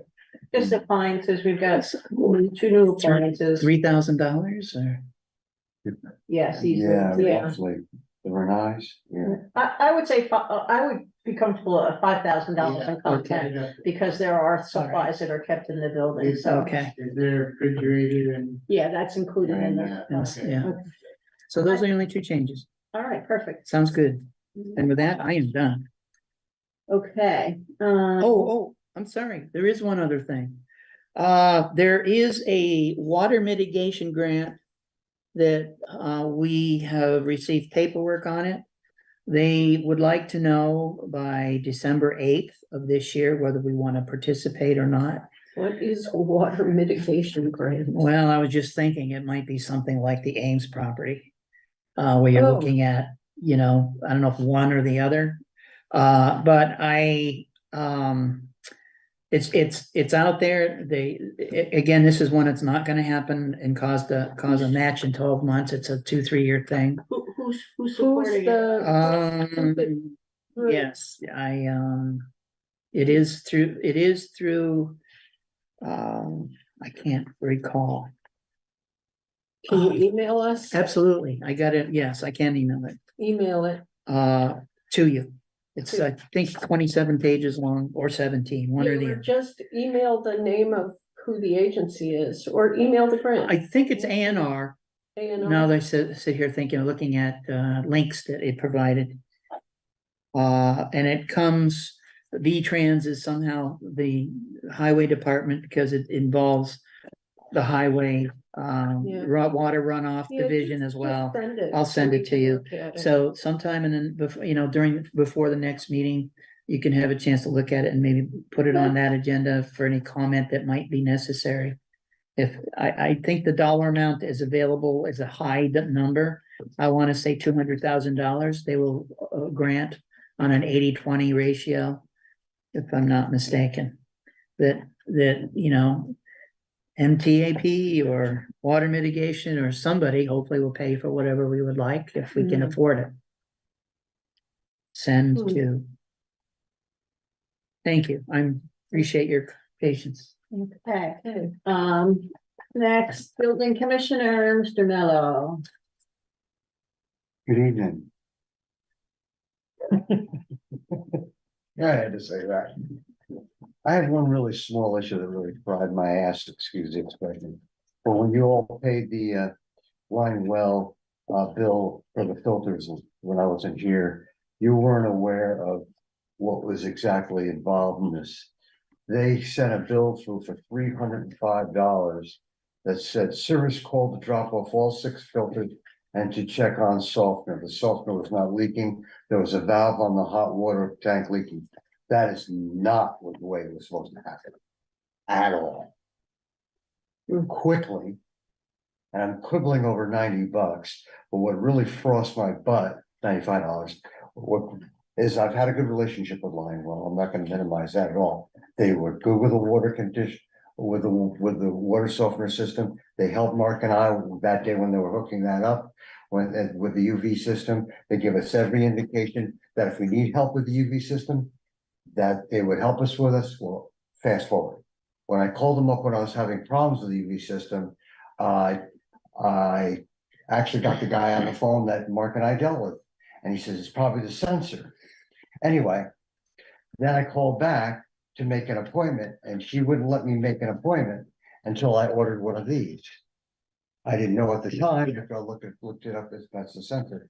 That's one of the supposedly expired sensors that have been replaced in the past.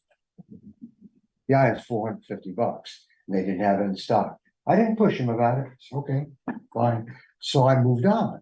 And you know that I went and fixed it because I used the old one that was in the old UV system and put it in the new system and everything was fine. In the meantime, I had made a scheduled appointment with them for mid-September. And I told them before Labor Day that I would call them the Tuesday after and let them know if I still needed the appointment. And I did. I didn't need the appointment. I canceled. That all I need to have you do is drop off these filters when you're in the mood. It doesn't have to be a special trip. If you're in the area, we got the filters. We just changed the filters. We're all set, but we'd like to have some extras. And I got hit with this bill, and I thought it was weird. So I don't know if you want to pay this $95 on top of the filters, but I had to bring it to your attention because I wasn't here to respond to it when I wasn't here on the phone. Well, we did approve it, but I think you had mentioned in an email that you might want to send a cover letter. I was Just thinking of with that. your displeasure, you're noting your displeasure at the miscommunications and all. I would have preferred going that approach rather than getting into a pissing match with them on the phone. Now, the question is, do we send the whole amount of money? Or we just send we send a check minus the $95? We approved the whole amount. Okay, That's the thing. We did approve it. okay. So I'll draw up a quick note. Let me think this out. On Gmail, I'll submit it all to you. If anybody has an objection with it, they can tell me. I'll change it. And then when it's approved, I'll give it to Judy and have her send the check out with the letter. So she's held the check back on your request. Yeah, I told her to. She's, yes, I believe so. So I'm gonna move on. I'll do that. Okay. All right, now. Well, I got that out of my brain. It's really I funny. know, with the weighing on. I don't like people ripping me off and really, and that didn't go well. But anyway, let's move on. The source protection plan. I finally got the help that I desired. And Laura Rankin's been great. I don't know if you all know what the source protection is, but I'm gonna do it very fast, tell you what it is. It's very simple. It's basically a 500 feet radius around the well that has to not be in a contaminated zone that would endanger. At the well. daycare. At the daycare. I'm sorry, I should. Mhm.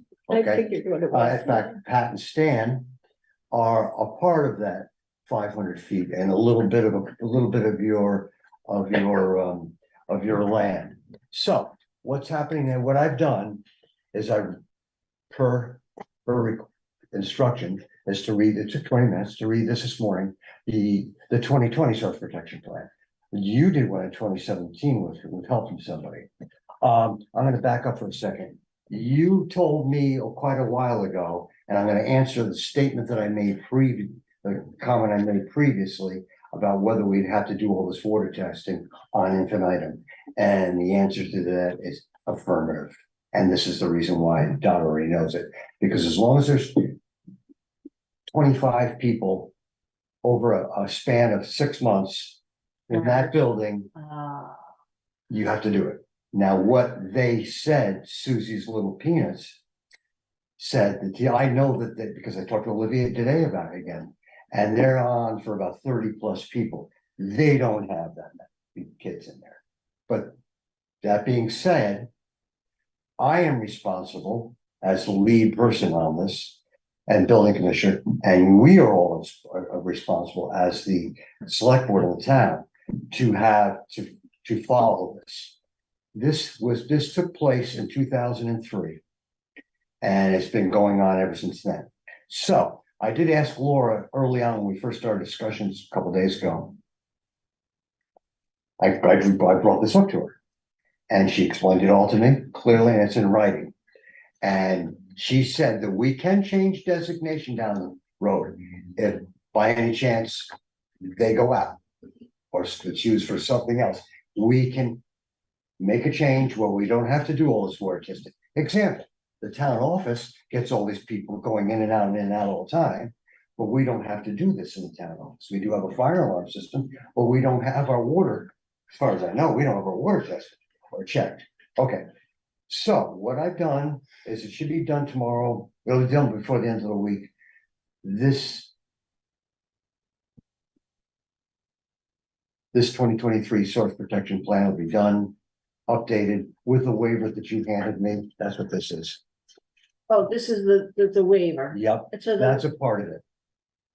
the chemical, but I thought the waiver meant that we didn't have to do the testing. It's not. No, I don't tell you what it means. Don't ask what it means. You just gotta fill out a form and to Okay, say that you're doing things right or something. I have the other form, all right. and it gets sent to Marie, and everything's all hunky-dory for another 3 years. What I'm going to do, and this is really important, I can discover this by reading all this, how responsible we are for all of this. So what I had Guy do this today. This is the 2021. Right. 2021. And then the one that could be current is gonna be printed like this. Everything and all the other additional paperwork, the waivers and everything that's applicable to all of this, and it's very easy reading, if somebody wants to read it, will be right in there in a file. And what needs to happen is if somebody ever takes over for me, this is kind of be one of the first things that they should realize that they have to observe, that they need to know what's going on with the source protection. Because if let's say Peter Meyer decided to sell his house and somebody gutted it and wanted to do a logging business in there or something, or have an oil company and a lot of a chance of contamination, that has to be noted and changed. So the source protection plan has to be understood by anybody that's running that building anyway, specifically. Right. So all of this information, which isn't hard to read, will be in a neat folder in the town office, and we don't have to deal with it for 3 years, hopefully, unless there's a change that we have to submit. Okay. All right, any questions? No, thank you for Okay. doing that. Okay, yeah, I'm getting done quickly. You already mentioned, I don't know if you've all been over to the church to look at the work. It looks great. I don't have a concern about the beam. Carrie and I talked about it yesterday. I don't have a concern about the beam. I've been underneath, looked around. It's rotten. You gotta replace it. So that's already been discussed. I am concerned, I mentioned it to him about the door. Accessibility, that's why I pulled off that thing on the agenda, because those floors are so great. I mean, underneath it looks really, really good. So at a given time when and if Samara gets some insulation approval from the assessment, we can insulate underneath We it. aren't, that's, that building it wasn't Oh, added. it wasn't, but we can add it on, it's through energy. Well, I'll report on that when it's my turn. Okay, Okay. so anyway, I wanted to make sure that accessibility was there to get in there.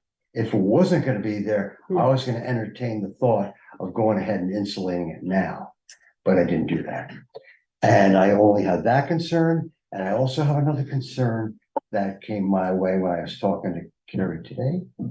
And he's got it in his head that there's gonna be a handicap ramp at the back of the building.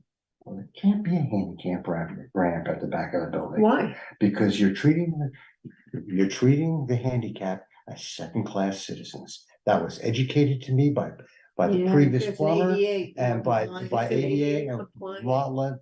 Vermont Center for Independent Living up in Montpelier. I talked to them when I went to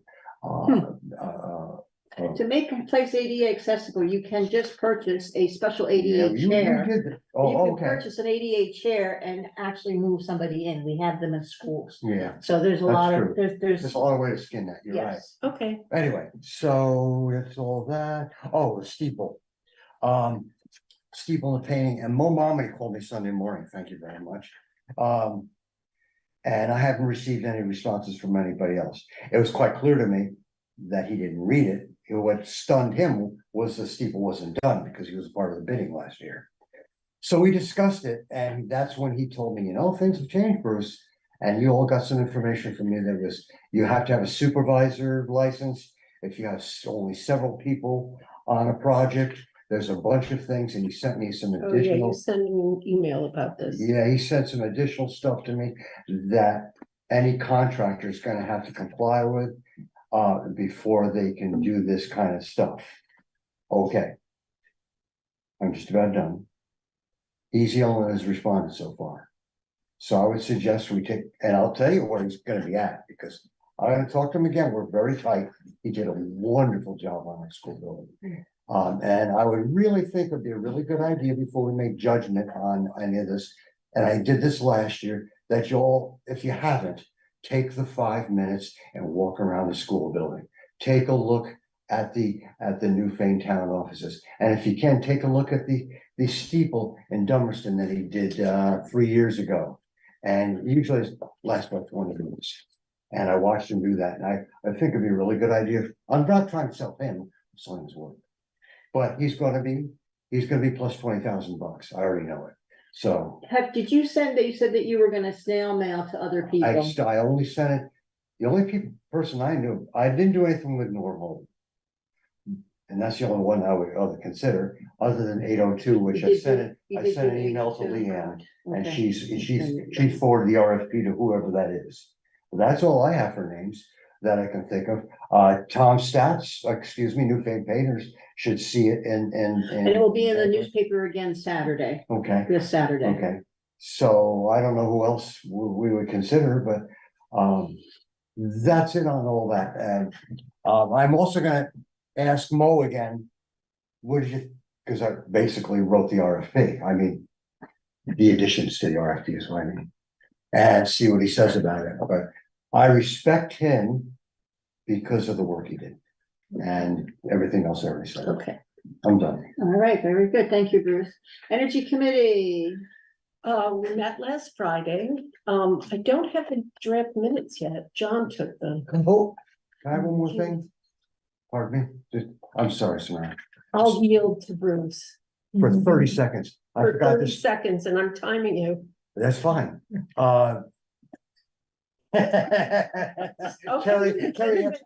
Carrie asked me to call the Volbats to see if they would do some work at plumbing into the church, that there's some drains off the sinks that are stubbed off.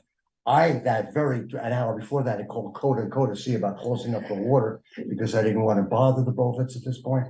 But I redid that. I'm gonna call back. And when they call, I say it's on hold because Kerry told me he wants water in there for 6 weeks. It's Well, 30 seconds are up. I'm done.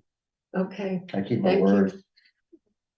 Sorry, thank you, Samara, for giving me some. all right. The Energy Committee met last Friday. There were 3 of us on this committee, active.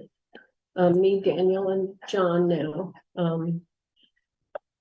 We basically have, I'm waiting on the draft minutes. John Baloo took our minutes, and, he's usually pretty prompt. So I'll email him. And I won't make you do that. And the other thing, basically, we've completed all of our applications, and I can't remember if I emailed everybody or just Dot, but we've got our memorandum of understanding. Yeah. For the assessments for our, with the BGS, with building and general service things, and I will sign it.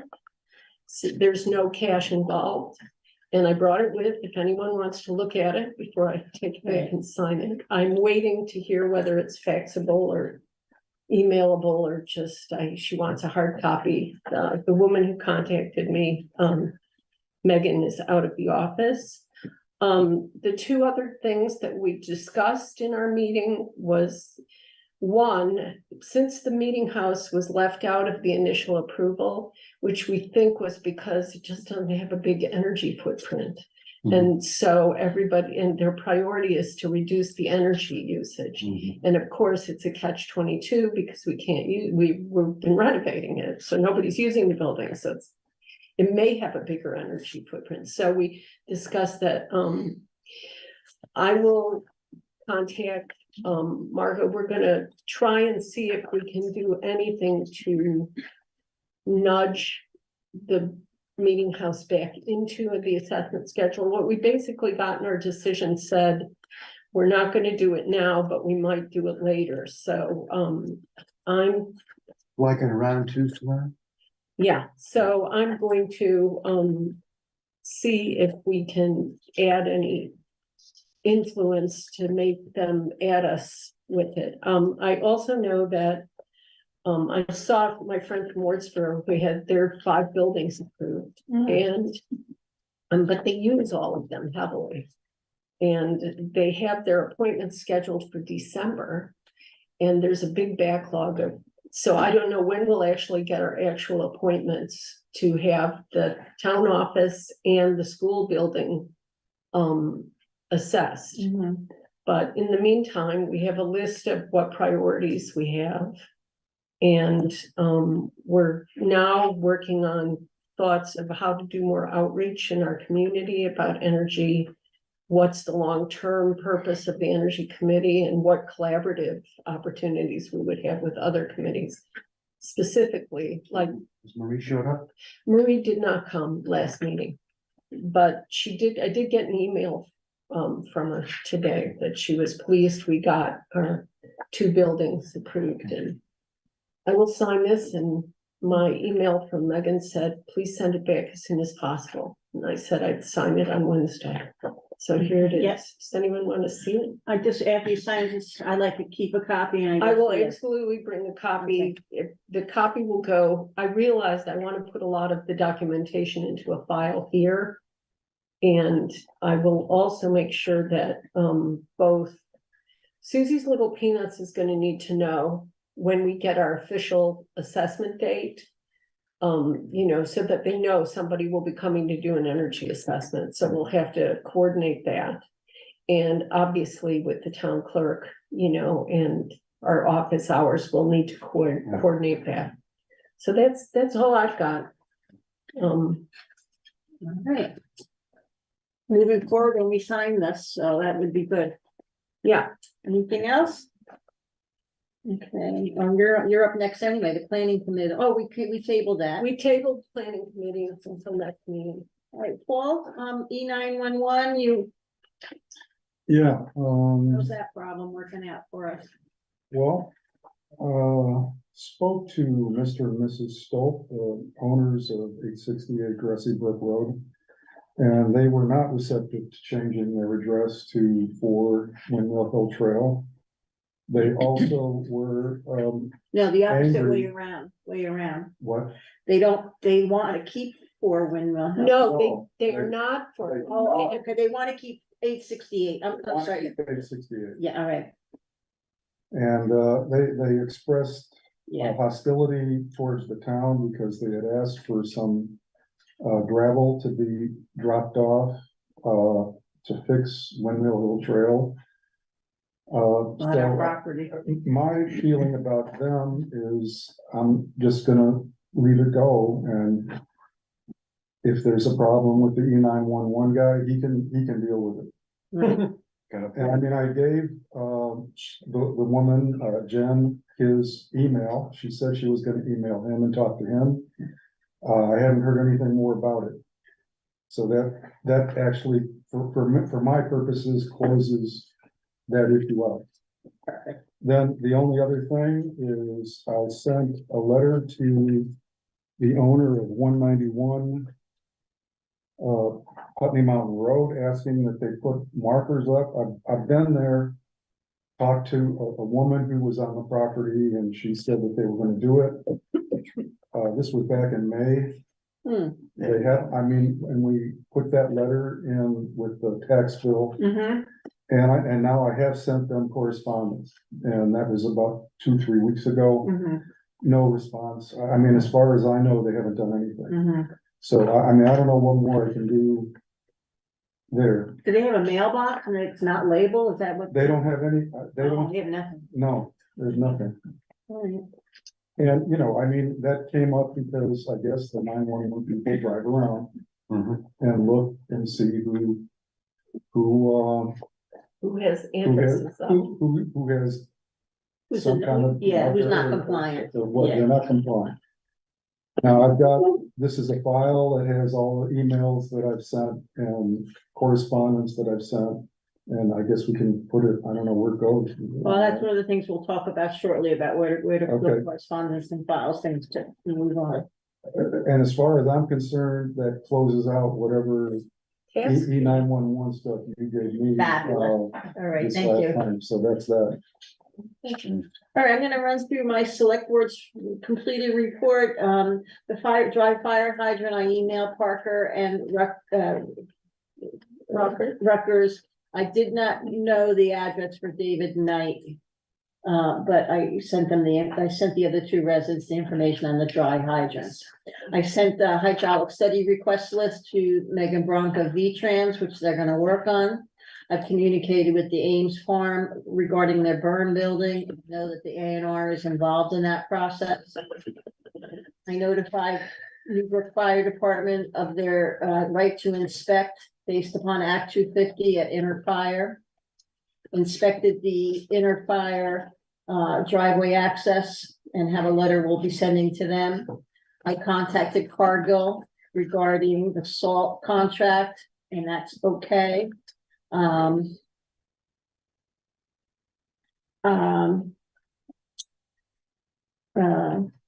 That's the Cargill.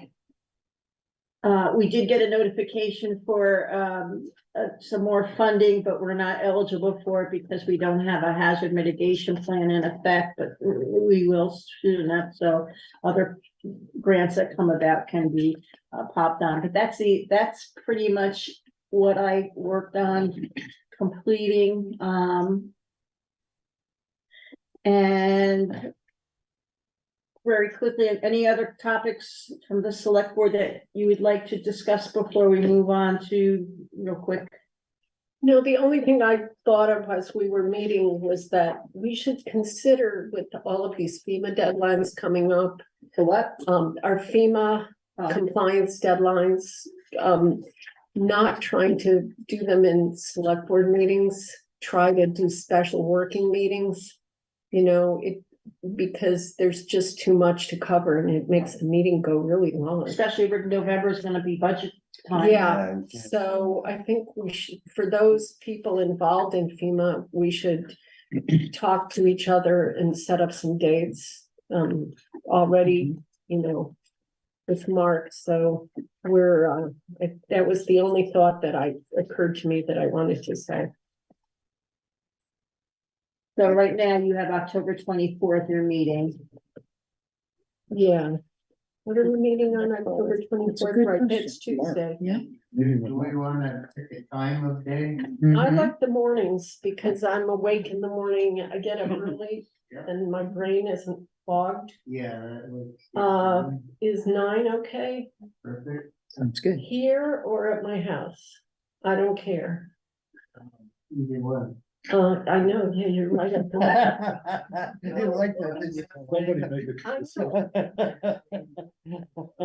I How many outlets you got for I- computers? I to- have plenty. Plenty. I have a thing, cause why don't we meet at my dining room table? So I don't have to come here. Are you gonna be out of your pajamas or in your pajamas? I will not be in my pajamas. That's- Does that affect your decision on where you want the meeting? Well, it might. I need to stop. I don't know if I should be angry about that question or not. Should. All right. My wife works some work.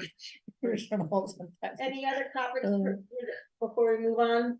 I think we covered the emails that we've gotten. Regular mail was pretty much thank yous for appropriation received.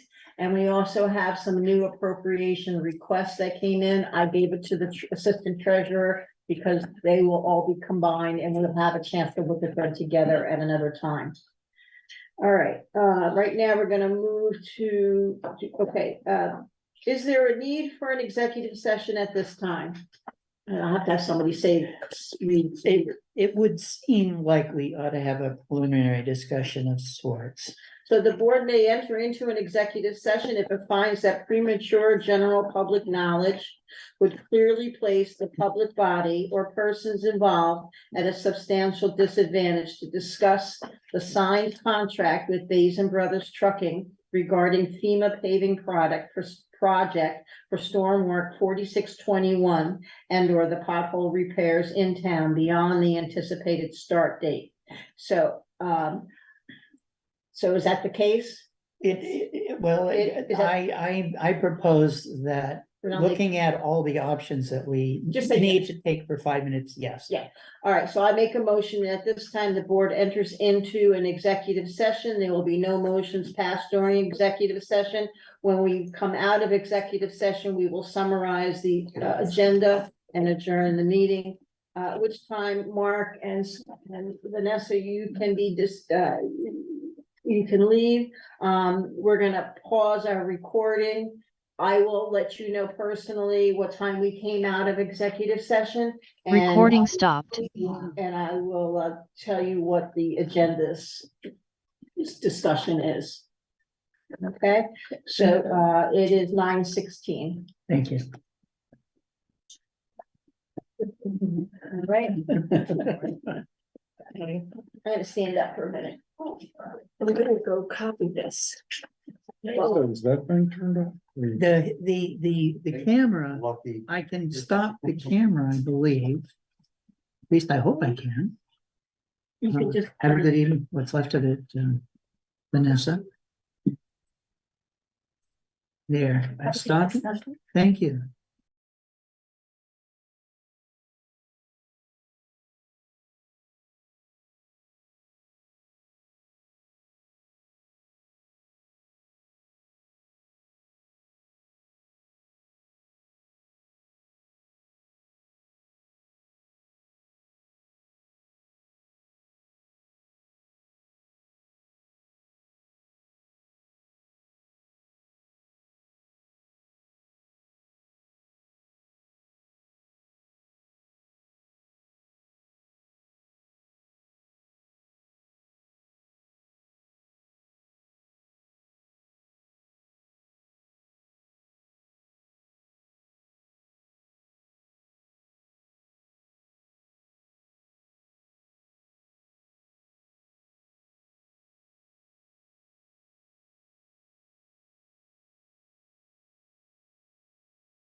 This is a, let me start recording again.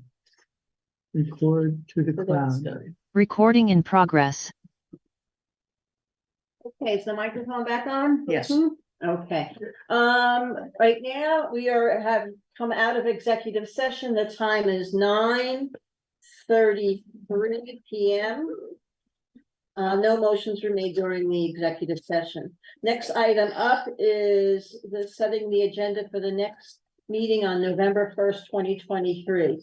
Part 1, we will open the bids for the Brookline Meeting House painting RFP.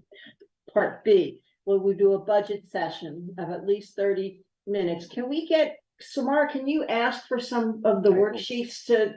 That's on my Friday thing. Okay, perfect. Next item, November 1st, we will talk about the road, the part-time road position. Assistant. We will also have a little bit of time for FEMA discussion. Mark should have information about the trees.